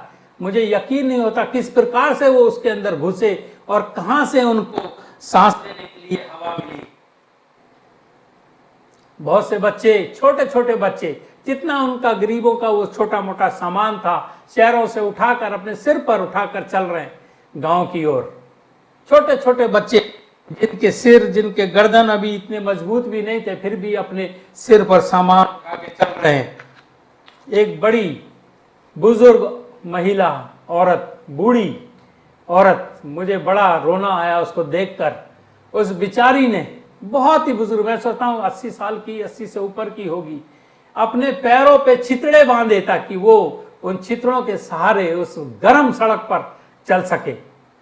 उसके पैरों पर जो फफूले हो गए उससे वो बचने के लिए उसने इधर उधर से उठा के छितड़े उसमें बांधे ताकि वो उस पर चल सके। और वो चल नहीं सकती थी, अपने बैठकर खिचड़ रही थी। क्या ही स्थिति है, रोना आता है जब इस दुख भरी दुनिया को हम देखते हैं। इसके ऊपर मैंने देखा कि कुछ पुलिस वाले इन मजबूर लोगों को मार रहे हैं, पीट रहे हैं, भेड़ बकरियों की तरह उन्हें एक जगह से दूसरी जगह खदेड़ रहे हैं। एक बेचारा हाथ जोड़ के कहता, भैया मुझे माफ करो, मैं गरीब हूं, मैं अपने गांव जाना मांगता हूं, मेरे खाने के लिए खाना नहीं है, मैंने कई दिन से खाना नहीं खाया। परंतु ये नाइंसाफी भी उनके साथ हुई जब पुलिस उनको मार मार के एक जगह से दूसरी जगह भगा रही थी। एक और बड़ी दर्दनाक तस्वीर मैंने देखी कि एक बाप, जैसे कि हम वो सामान ढोते हैं, 2 टोकरियों में डंडा अपने कंधों पे रख के, इधर टोकरी और उसमें 2 बच्चों को रखकर वो ढो रहा। क्या बच्चों को सामान की तरह, ईंट पत्थर की तरह ढोना पड़ रहा। एक और जो तस्वीर न्यूज में आई थी, रेलवे प्लेटफॉर्म पर मां सोई हुई थी और किसी कारणवश भूख से, प्यास से वो मर गई और उसका छोटा बच्चा जो जानता नहीं था कि उसकी मां मर चुकी है, वो उसकी चादर खींच रहा है। बड़ा ही दर्दनाक दृश्य है।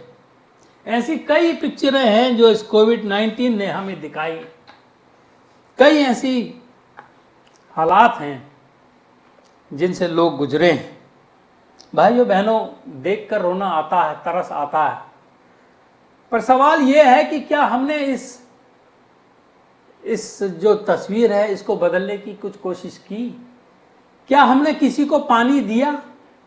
क्या हमने 2 टूक रोटी किसी को दी? क्या हमने किसी तरीके से उन्हें अपना सफर आसान बनाने की कोशिश की? समुद्र के तट पर, समुद्र के किनारे हजारों सितारा मछलियां, स्टार फिश जिसको इंग्लिश में बोलते हैं, फैली पड़ी थी, जो ऊंची लहरों के कारण वहां पहुंच गई थी। ये सितारा मछली जो समुद्र में रहती हैं, ऊंची लहरों के कारण वो रेत पर या उसके किनारे पर पहुंच गई थी और उनका सुबह की धूप में मर जाना पक्का था, लाजमी था। एक नौजवान एक बूढ़े आदमी को एक एक सितारा मछली को उठाकर समुद्र में वापस फेंकते हुए देख रहा था। आप जानते हैं, उसने उन बुजुर्ग आदमी से कहा, आप केवल कुछ ही मछलियों को बचा सकते हैं, जो आप कर रहे हैं इससे कोई फर्क नहीं पड़ेगा। ये नौजवान ने उस बुजुर्ग से कहा जो सितारा मछली उठाकर वापस समुद्र में भेज रहा था। ये बुजुर्ग आदमी नीचे झुका, एक और सितारा मछली उठाई और पानी में उसे फेंक दिया और मुस्कुराते हुए उस नौजवान से कहा, कम से कम इसको तो फर्क पड़ा, कम से कम इस मछली को जिसको मैंने अभी फेंका है समुद्र में, कम से कम इसको तो फर्क पड़ा। और वो ये सितारा मछली उठाता रहा और उन्हें वापस समुद्र में फेंकता रहा। हम उन लोगों के लिए, भाइयों बहनों अजीजों, हम उन लोगों के लिए क्या करते हैं जो हमसे कम भाग्यशाली हैं, जिनके पास वो सुविधाएं नहीं है जो हमारे पास हैं? हम उनके लिए क्या करते हैं? वे जो बीमार हैं, हम उनके लिए क्या करते हैं? वे जो दुर्बल हैं, भूखे हैं, प्यासे हैं, गरीब हैं, क्या हम उनके लिए कुछ कर सकते हैं? गरीबी, बीमारी, दर्द या अपंगता को तो मिटा नहीं सकते हैं। ये सोचकर कि गरीब तो रहेंगे ही, क्या फायदा है किसी को कुछ करने का? गरीबी, बीमारी, दर्द या अपंगता तो मिटा तो नहीं सकते हैं, फिर भी हम गलत कर रहे हैं जब हम कुछ नहीं करते हैं। कम से कम कुछ तो करें, कम से कम कुछ तो करें। हम गलत करते हैं जब हम कुछ नहीं करते हैं, केवल ये सोचकर कि जो हम कर सकते हैं उसमें कोई फर्क नहीं पड़ता है। इसलिए भाइयों बहनों, आज हम आपको ये कहना चाहते हैं कि कुछ तो करें और उस कुछ में किसी को तो फर्क जरूर पड़ेगा, किसी को तो जरूर फर्क पड़ेगा। फर्क पड़ता है, आप करके तो देखिए, आप करके तो देखिए। इससे कम से कम उस व्यक्ति के लिए तो फर्क पड़ता है जिसकी हम मदद करते हैं। जिस प्रकार से उस बुजुर्ग ने वो मछली उठाकर और समुद्र में फेंकी और कहा कम से कम, उसके लिए तो फर्क पड़ता है। एक दिन प्रभु यीशु मसीह मंदिर में बैठे हुए थे और लिखा है लूका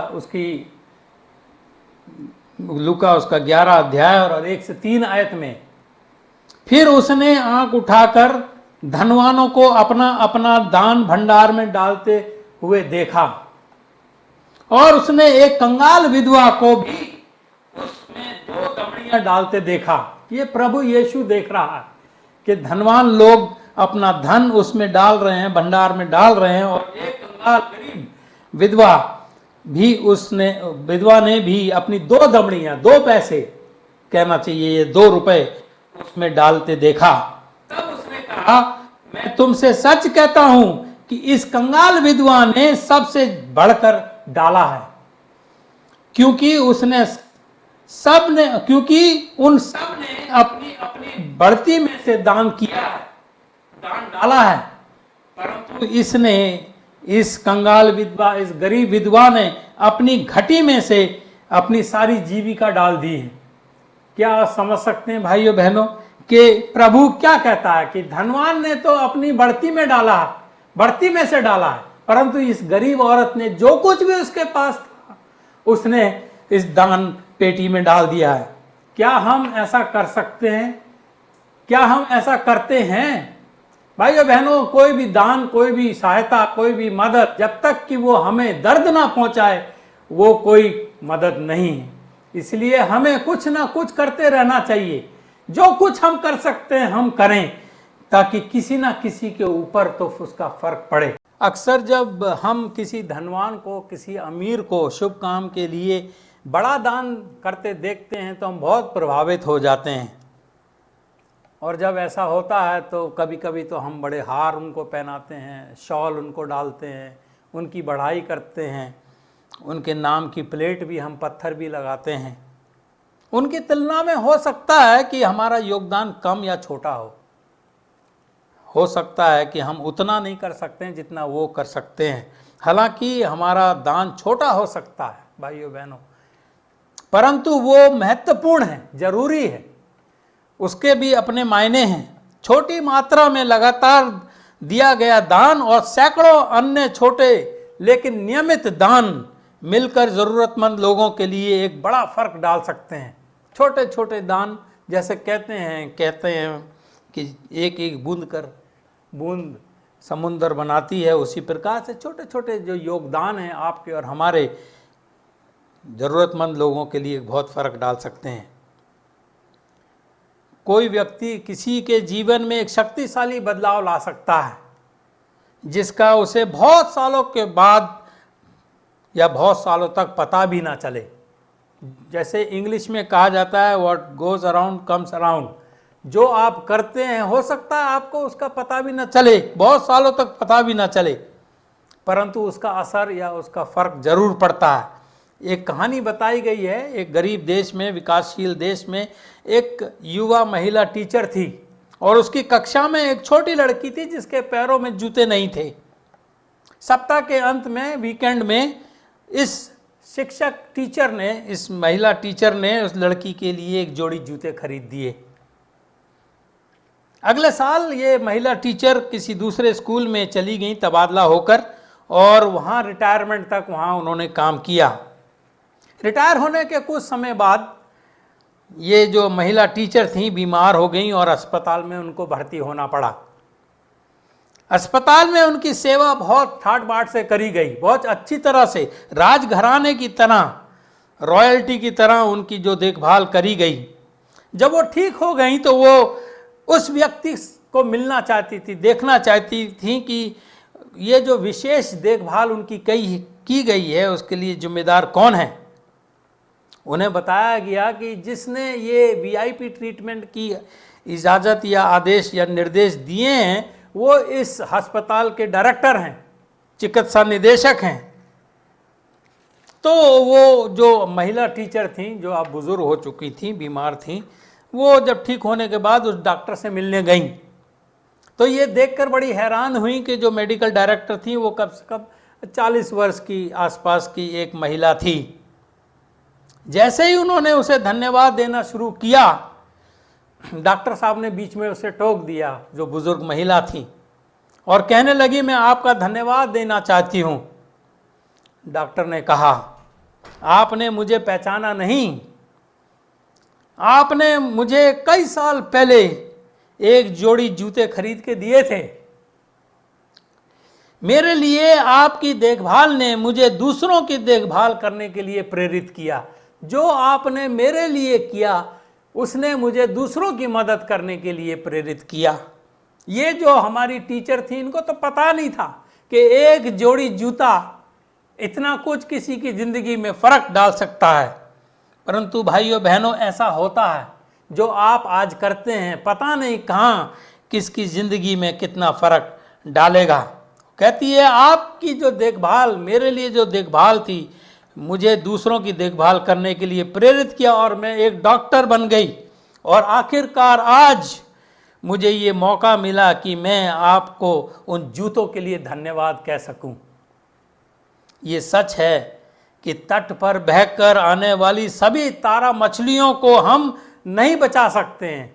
सब गरीबों को हम जो कुछ उनकी ज़रूरत है उनको पूरा नहीं कर सकते, हम गरीबी को नहीं हटा सकते हैं। सब भूखों को हम खाना नहीं खिला सकते हैं, ये ज़रूरी, ये हम जानते हैं। सब भिखारियों को हम खत्म नहीं कर सकते हैं। लेकिन जब एक स्पष्ट आवश्यकता होती है, जब हम देखते हैं कि एक ज़रूरत है, तो कुछ ना करने से कुछ करना बेहतर है। कुछ ना कुछ तो कीजिए जब एक ज़रूरत है। जब हजारों लोग अपने शहर से, जहाँ वो काम करते थे, अपने गांव की तरफ जा रहे थे, क्या हमने कुछ किया? इसीलिए मैंने कहा आपसे शुरू में कि मैं इस उपदेश का दोषी हूँ। इसलिए आज मैं ये उपदेश अपने आप को सुनाना चाहता हूँ कि मैंने कुछ किया, क्या मैं ऐसा कुछ करता हूँ जो मुझे करना चाहिए। मैं इस लायक नहीं हूँ कि मैं इस बारे में आपको बता सकूँ, क्योंकि मैं खुद इस चीज़ का दोषी हूँ, मैं खुद इस चीज़ का गुनहगार हूँ। मत्ती की इंजील उसका 25वां अध्याय हम जल्दी पढ़ेंगे, और उसकी 31 आयत से हम ये वाक्य पढ़ना चाहते हैं, दृष्टांत जो यीशु ने बताया है। मत्ती की इंजील उसका 25वां अध्याय और उसकी 31 आयत से हम चलेंगे। जब मनुष्य का पुत्र अपनी महिमा में आएगा, जब यीशु अपनी महिमा में आएगा और स्वर्गदूत उसके साथ आएंगे, तो वो अपनी महिमा के सिंहासन पर विराजमान होगा और सब जातियां उसके सामने इकट्ठा की जाएंगी, आप और मैं। और जैसे चरवाहा भेड़ों को बकरियों से अलग कर देता है, वैसे ही वे उन्हें एक दूसरे से अलग करेगा। बहुत बढ़िया दृष्टांत है, ध्यान दे के सुनिए। जब प्रभु अपने राज्य में आएगा तो कुछ को दाहिनी कुछ को बाईं ओर बैठाएगा। जैसे कि चरवाहा भेड़ों को बकरियों से अलग करता है, वैसे ही वो उन्हें एक दूसरे से अलग करेगा। वो भेड़ों को अपनी दाहिनी ओर, भेड़ मतलब जो अच्छे लोग हैं, और बकरियों को बाईं ओर खड़ा करेगा। तब राजा अपनी दाहिनी ओर वालों से कहेगा, हे मेरे पिता के धन्य लोगों, आओ उस राज्य के अधिकारी हो जाओ जो जगत के आदि से तुम्हारे लिए तैयार किया गया है। 35वीं आयत कहती है, क्यों मेरे पिता के और मेरे राज्य के अधिकारी बनो। क्योंकि मैं भूखा था और तुमने मुझे खाने को दिया, मैं प्यासा था और तुमने मुझे पानी पिलाया, मैं परदेशी था और तुमने मुझे अपने घर में ठहराया, मैं नंगा था और तुमने मुझे कपड़े पहनाए, मैं बीमार था और तुमने मेरी सुधि ली, मैं बंदी गृह में था और तुम मुझसे मिलने आए। तब ताजुब की बात है, तब धर्मी उसको उत्तर देते हैं, हे प्रभु, हमने कब तुझे भूखा देखा और खिलाया, या प्यासा देखा और पानी पिलाया? हमने कब तुझे परदेशी देखा और अपने घर में ठहराया, या नंगा देखा और कपड़े पहनाए? हमने कब तुझे बीमार या बंदी गृह में देखा कि तुझसे मिलने आए? तब परमेश्वर उनसे कहता है, उन्हें उत्तर देता है, मैं तुमसे सच कहता हूं कि तुमने जो मेरे इन छोटे से छोटे भाइयों में से किसी एक के साथ किया वो मेरे ही साथ किया। तब वो बाईं ओर वालों से कहेगा, हे शापित लोगों, जो बकरी, जिसको बकरी की तुलना की गई है, हे शापित लोगों, मेरे सामने से उस अनंत आग में चले जाओ जो शैतान और उसके दूतों के लिए तैयार की गई है। क्योंकि मैं भूखा था और तुमने मुझे खाने को नहीं दिया, मैं प्यासा था और तुमने मुझे पानी नहीं पिलाया, मैं परदेशी था और तुमने मुझे अपने घर में नहीं ठहराया, मैं नंगा था और तुमने मुझे कपड़े नहीं पहनाए, और मैं बीमार था और बंदीगृह में था और तुमने मेरी सुधि नहीं ली। तब वे उत्तर देंगे, हे प्रभु, हमने तुझे कब भूखा या प्यासा या परदेशी या नंगा या बीमार या बंदीगृह में देखा और तेरी सेवा टहल ना की। तब वो उन्हें उत्तर देगा, मैं तुमसे सच कहता हूं कि तुमने जो इन छोटे से छोटों में से किसी एक के साथ नहीं किया वो मेरे साथ भी नहीं किया। भाइयों बहनों, बहुत ही गंभीर दृष्टांत है। मती इस अध्याय में वो भेड़ों को अपनी दाहिनी और बकरियों को अपनी बाईं ओर खड़ा करता है। तो दाहिनी ओर वाली जो लोग हैं वो अच्छे लोग हैं। ये दृष्टांत एक ज़रूरत को देखने, तीन चीज़ों का ध्यान देना यहाँ पर। ये दृष्टांत जो है तीन चीज़ों के ऊपर जोर देता है। एक ज़रूरत को देखने और उसके लिए कुछ करने के बीच के संबंध को जोर देता है। देखना और कुछ करना, केवल देखना ही काफ़ी नहीं है। देखने, तरस खाने और कुछ करने के क्रम सुसमाचार में सामान्य बात है। सुसमाचार जो हमारी 4 किताबें हैं, देखना, तरस खाना और फिर उसके लिए कुछ करना, सुसमाचारों में बहुतायत से पाया जाता है। हम कुछ उदाहरण देंगे। पहला उदाहरण लूका की इंजील उसका 7वां अध्याय और 13 आयत में लिखा है, यीशु ने महिला को अपने इकलौते बेटे की मौत पर रोते हुए देखा। क्या? यीशु ने महिला को अपने इकलौते बेटे की मौत पर रोते हुए देखा। उसे देखकर प्रभु को तरस आया। देखना, तरस करना और फिर उसके लिए कुछ करना। यीशु को उसे देखकर प्रभु को तरस आया और उसके पुत्र को क्या किया? जीवित कर दिया। अच्छे सामरी की कहानी आपने पढ़ी होगी। केवल उस अच्छे सामरी को छोड़ के बाकियों ने देखा, तरस खाया, पर किया कुछ नहीं। आज हम भी कुछ ऐसे ही हैं। देखते तो हैं, ओहो कितनी बुरी बात है, अरे बेचारा कितना परेशान है, अरे बेचारा चल नहीं सकता, पानी नहीं है, भूखा है। देखते तो हैं, तरस भी खाते हैं, पर करते कुछ नहीं है, जैसे वो अच्छी सामरी के दृष्टांत में दिया गया है। भाइयों बहनों, इन तीनों चीज़ों को करना जरूरी है। पहले देखिए, फिर उसके लिए तरस खाइए, रहम करिए और फिर उसको कुछ करिए। प्रभु ने उसी प्रकार से इस महिला के साथ किया। उस महिला को अपने बेटे की मृत्यु पर रोते देखा, प्रभु ने तरस किया और उसके बेटे को जीवित कर दिया। दूसरा जो उदाहरण है वो लूका 15 और उसकी 20 आयत में लिखा गया है, जब पिता ने उड़ाऊ पुत्र को देखा जो अभी दूर ही था, जब पिता ने उड़ाऊ पुत्र को देखा जो अभी दूर ही था, उसने उस पर क्या किया? तरस खाया और दौड़कर उसे गले लगा लिया। देखा और फिर तरस खाया और फिर दौड़कर गले लगा लिया। तीसरा उदाहरण जो हमें कई जगह नजर आता है, मत्ती की इंजील उसका 9 अध्याय और 36 आयत में, 14 अध्याय उसकी 14 आयत में, 15 अध्याय उसकी 32 आयत में और मरकुस के 6 अध्याय उसकी 34 आयत में और 8 अध्याय और 2 आयत में नजर आता है। कहता है जब यीशु ने भीड़ को देखा, जब यीशु ने भीड़ को देखा तो उसको लोगों पर तरस आया, उसको लोगों पर तरस आया और उन्हें क्या किया?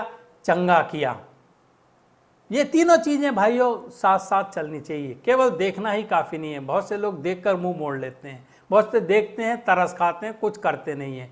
हमें देखना है, तरस खाना है और फिर उसके लिए कुछ करना है। तो जब उसने भीड़ को देखा तो उसको लोगों पर तरस आया और उसने उन्हें चंगा किया उन्हें भोजन खिलाया और उन्हें सुसमाचार से सिखाया। इस दृष्टांत में जो कुछ लोगों को धन्य बनाता है, जो चीज़ लोगों को धन्य बनाती है, वो ये है कि हालांकि उन्हें इस चीज़ का एहसास भी नहीं था कि वो प्रभु के लिए कुछ कर रहे हैं, परंतु वो गरीबों को देखने और उनकी मदद करने में उन्होंने यीशु को देखा। बिना एहसास के गरीबों को देखा। आप जानते हैं कि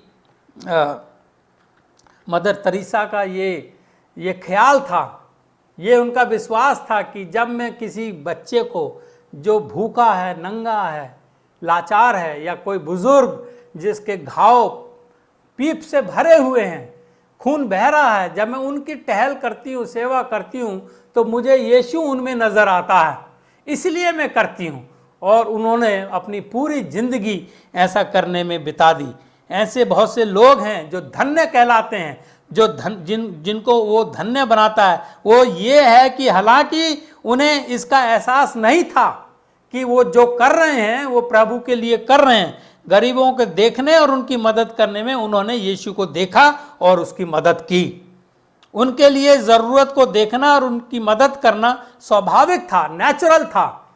ये नहीं कि वो बनावटी था। जब वो किसी को देखते, गरीब को देखते, भूखे को देखते, नंगे को देखते, प्यासे को देखते, दुख में देखते, जेल में देखते, इधर उधर जो भी दृष्टांत में दिया गया है, वो नेचुरली उनको कुछ करना चाहते थे। इनाम बेशक ये था, क्या इनाम था कि हे मेरे पिता के धन्य लोगों, आओ और उस राज्य के अधिकारी हो जाओ जो जगत के शुरू से, जगत के आदि से तुम्हारे लिए तैयार किया गया है। ऐसा करने से हम स्वर्ग के वासी बन सकते हैं, क्योंकि उन लोगों ने जो गरीब में, जो भूखे में, जो नंगे में किया, वो प्रभु के लिए किया। यही दृष्टांत हमें बताता है। क्यों? क्योंकि प्रभु कहता है मैं भूखा था, क्यों वो इनाम दिया गया? वो कहता है क्योंकि मैं भूखा था तो तुमने मुझे खाने को दिया, मैं प्यासा था तुमने पानी दिया, और मैं परदेसी था तुमने अपने घर में मुझे ठहराया, मैं नंगा था मुझे कपड़े दिए, मैं बीमार था तुमने मुझे मेरी सुधि ली, और मैं बंदी गृह में था तुम मुझसे मिलने आए।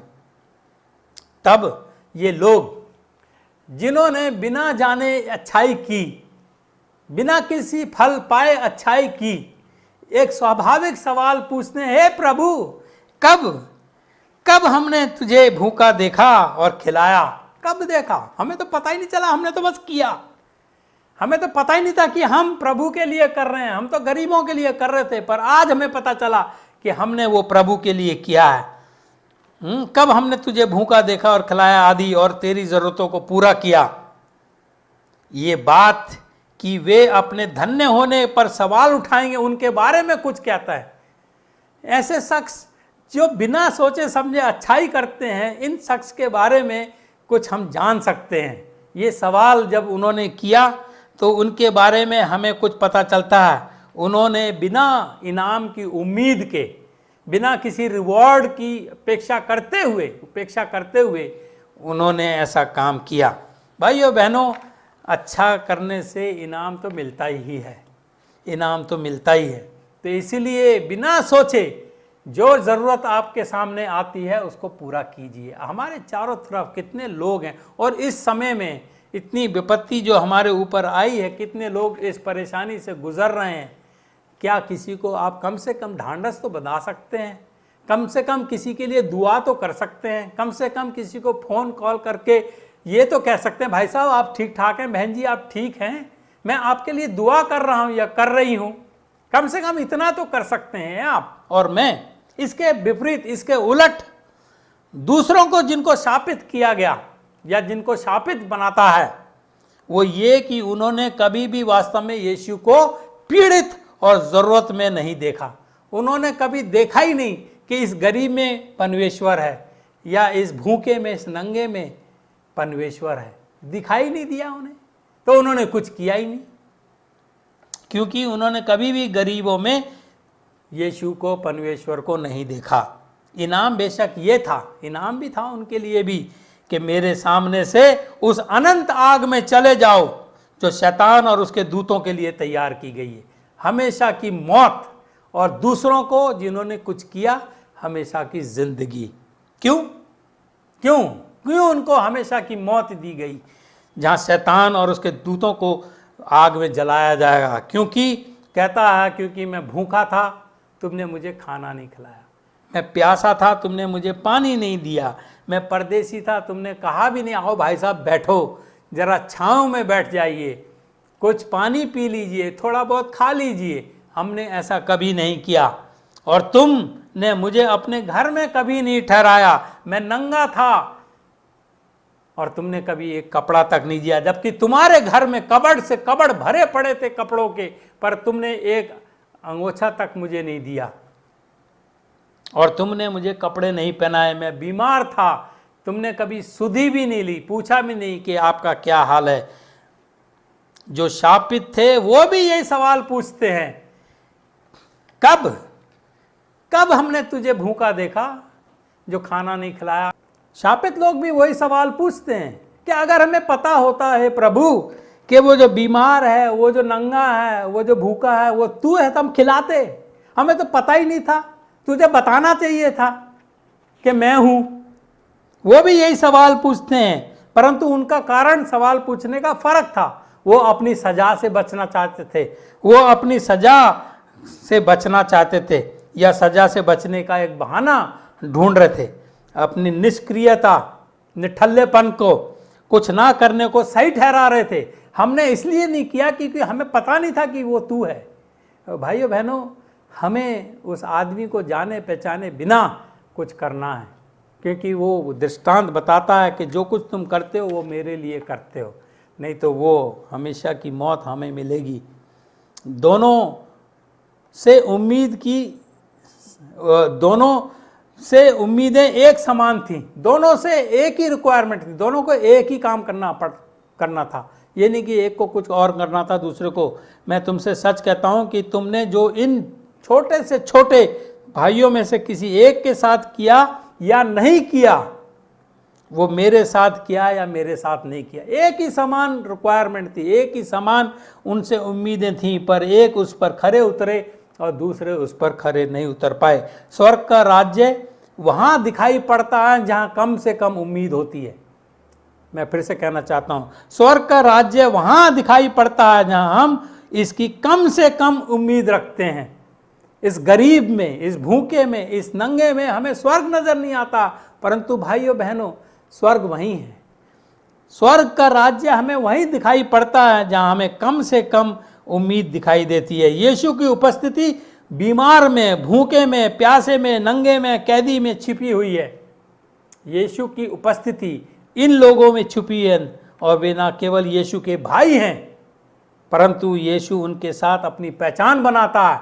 वो मैं हूँ, ना कि वो मेरे केवल भाई हैं, परंतु मैं हूँ। वो बीमार मैं हूँ, वो नंगा मैं हूँ, वो भूखा मैं हूँ, प्यासा मैं हूँ। भाइयों बहनों, जब हम इन ज़रूरतमंद को देखें तो काश हम यीशु को उसमें देख सकें। यहाँ एक ऐसा समूह था जिसने पीड़ितों की ज़रूरतों को दोनों देखा और पूरा किया, और वे धन्य ठहरे। जिसने देखा, उनके रहम किया और फिर उनको पूरा किया। मत्ती 5 बाब में जो हमारी धन्य वचन लिखे गए हैं, ये चीज़ें उसमें पाई जाती हैं। वे जो धर्म के भूखे हैं और प्यासे हैं, वे जो दयावंत हैं और वे जिनके मन शुद्ध हैं, वे ही लोग धन्य हैं और धन्य होंगे। जो धर्म के भूखे और प्यासे हैं, जो दयावंत हैं, जो दूसरों की देखभाल करते हैं, और वे जिनके मन शुद्ध हैं, वे ही धन्य हैं और धन्य होंगे। विडंबना ये है कि आशीर्वाद उन लोगों के प्रति सक्रिय करुणा से आता है जिन्हें समाज और कुछ मामलों में धर्म पीड़ित समझता है। ये विडंबना की बात है, अफसोस की बात है कि ब्लेसिंग्स, आशीर्वाद हमें उन लोगों से मिलता है जिन्हें हम तुच्छ समझते हैं।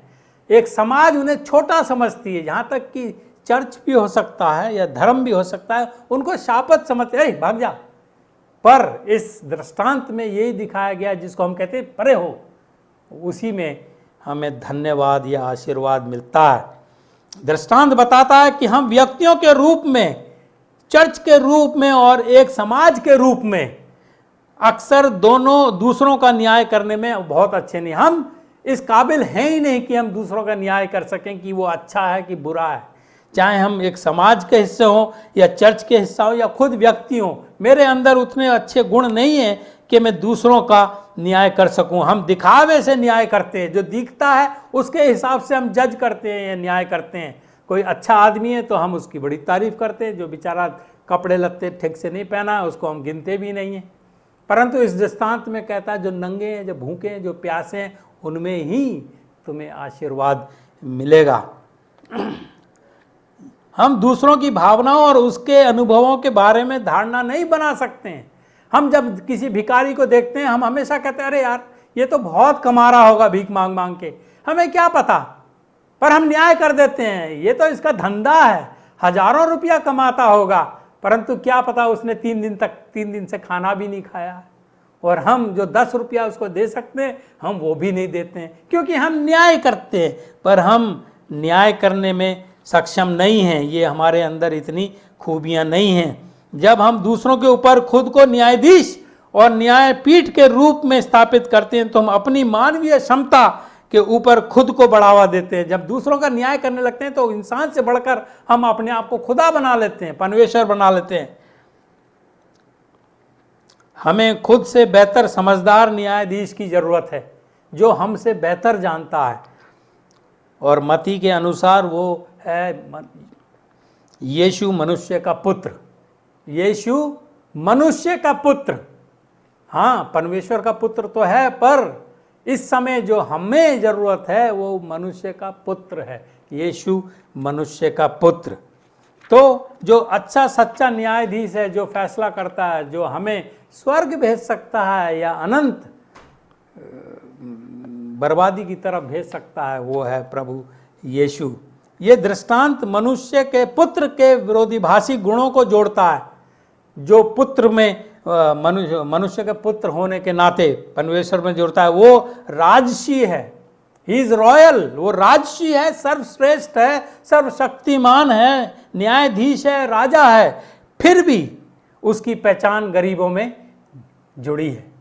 इतना महान है वो परमेश्वर मनुष्य का पुत्र कि उसकी पहचान गरीबों में जुड़ी है। महान है, शक्तिशाली है, सर्वश्रेष्ठ है, राजसी है, न्यायाधीश है, राजा है, पर भी उसकी पहचान जो है गरीबों में छिपी है। हमें इस बात से आंका जाएगा कि हम किस हद तक देखते हैं, हमें इस बात से जांचा जाएगा, परखा जाएगा कि हम किस हद तक देखते हैं और दया करते हैं और दुनिया में उसके कष्टों का जवाब का कार्य करते हैं। देखना ही काफ़ी नहीं है, दया करना ही काफ़ी नहीं है। मैंने भी वो डॉक्यूमेंट्री देख के अपने आंखों में आंसू तो ले आया, पर करा कुछ नहीं। ऐसा मैं स्वर्ग नहीं जा सकता। भाइयों बहनों, देखना है, दया करना है और उनके कष्टों को दूर करना है, उनके कष्टों को निवारण करना है। दृष्टांत हमें अपने कार्यों का मूल्यांकन जांचने के लिए कहता है कि जो हम काम करते हैं क्या केवल हम दिखावे के लिए करते हैं या हम उन लोगों के लिए करते हैं जो वैभवशाली हैं, अच्छे दिखते हैं, बड़े हैं, समाज में उनका नाम है। क्या हम उन गरीबों के लिए भी कुछ करते हैं? बड़ा अफसोस है कि मैं इस कार्य में विफल हो गया, और मेरी विनती परमेश्वर यही है, प्रभु तू मुझे क्षमा कर, ज्ञान दे, बुद्धि दे, ताकि मैं वो काम कर सकूं जो तू मुझसे चाहता है। तू अपने आप को गरीबों में दिखाता है, काश मैं उन गरीबों की मदद कर सकूं, काश मैं जो नंगे हैं उनको कपड़ा दे सकूं, जो भूखे हैं उन्हें खाना दे सकूं, जो प्यासे हैं उन्हें पानी दे सकूं, जो बेघर हैं उनको ठहरने की जगह दे सकूं। तभी मैं स्वर्ग का भाग्य, स्वर्ग का रहने वाला या स्वर्ग में जाने वाला बन सकता हूँ। मेरा आपसे भी यही निवेदन है भाइयों बहनों कि हम केवल देखें ही नहीं ज़रूरत को, उस पर तरस ही ना खाएं, परंतु उसकी पूर्ति भी करें। आप सब मेरे साथ मिलकर इस काम में अपने अपने हाथ बटाइए, चाहे जितना भी छोटा हो, कम से कम वो छोटा सा छोटा काम किसी के तो भाग्य को बदल सकता है, फर्क पड़ता है, चाहे वो कितना भी छोटा हो। मेरी आप सबके लिए ये दुआ है कि हमें ईश्वर इस लायक बना कि हम दूसरों की मदद कर सकें, जबकि अब लोगों को हमारी ज़रूरत है। काश ईश्वर हम सबको आशीष दे और वो जो आशीष हमें दे हम दूसरों के साथ उसको बांट सकें। आप सबको आशीष करते हुए मैं ये कहना चाहता हूँ कि एक समाचार के साथ फिर दोबारा हम अगले हफ्ते आपके सामने हाजिर होंगे। तब तक आप मेरे लिए और मैं आपके लिए दुआ करते रहेंगे और हम प्रार्थना करते हैं परमेश्वर से कि हम सब कोई सुरक्षित रहें, जीवित रहें, क्योंकि आजकल जो ये महामारी हमारे चारों तरफ घूम रही है, कभी कभी लगता है कि पता नहीं अगला दिन भी हम देख पाएंगे कि नहीं, परंतु हमें विश्वास है हमारे महान परमेश्वर हम सबको अपने उद्देश्य पूरा करने के लिए जीवित रखेगा, और जब उद्देश्य पूरा हो जाएगा तो हम यहाँ दुनिया से कूच काट जाएंगे। तो इसलिए इस उम्मीद में कि हम फिर दोबारा मिलेंगे एक सुसमाचार के साथ फिर आपके सामने हाजिर होंगे। काश ईश्वर आप सबको बरकत दे। God bless you all. आइए हम अंत में एक प्रार्थना करने चाहते हैं। हमारे अजीज़ मेहरबान पिता परमेश्वर, निहायत ही शुक्रगुजार हैं कि तूने अपनी इच्छा हमारे ज़रिए से प्रकट की। आज तेरा पैगाम हम तक पहुंचा। पिता हम तेरे धन्यवादी हैं। हम तेरे से माफ़ी चाहते हैं कि इन सब चीज़ों में हमने गलतियां की हैं, हमने वो काम नहीं किए जो हमने करने थे पिता, परंतु तूने आज हमें सिखाया है कि इन गरीबों में, इन भूखे और नंगों में तू ही है। इसलिए हे पिता, जब ये चीज़ें हमारे सामने आती हैं, काश हम केवल देखने वाले नहीं या रहम करने वाले ही नहीं, परंतु कुछ करने वाले हो सकें। पिता तूने हमें सिखाया है कि हम ऐसा काम करें। हम जानते हैं कि ऐसा करने से सब दुनिया का दुख दूर तो नहीं होगा, क्योंकि जब तू रूहे ज़मीन पे था तब भी तेरे चंगा करने के बावजूद भी लोग बीमार थे, परंतु तूने चंगा करना नहीं छोड़ा। इसलिए हे पिता हमें अकल दे, दानिश दे, हमें अपना प्यार और मोहब्बत हमारे अंदर उजागर करता कि हम लोगों की मदद कर सकें। हालांकि ऐसा करने से हम सब दुख दूर नहीं कर सकते हैं, परंतु ये भी ज़रूरी है कि हम करते रहें जैसा तूने हमें सिखाया। पिता हम उस जगह पर जाना मांगते हैं जो तू हमारे लिए तैयार कर रहा है, परंतु उस जगह जाने के लिए हमें ये कार्य करने ज़रूरी हैं। इसलिए हमें तू पिता इस लायक बना ताकि हम वो करें जो तेरे को अच्छा लगे। हमारे तू पाप और क्षमा माफ़ कर, और हमें ये जो महामारी चारों तरफ फैली हुई है इससे सुरक्षित रख, ताकि हम फिर दोबारा से तेरे इन वचनों को दूसरों तक पहुंचा सकें। तब तक जब तक तू ना आए तो हमें वफादार और ईमानदार रख। हमारे पाप गुनाह माफ़ करते हुए ये प्रार्थना हमने तेरे प्यारे बेटे और अपने मुंजीदाता प्रभु यीशु के नाम से मांगी है, सुनो ग्रहण कर। आमीन।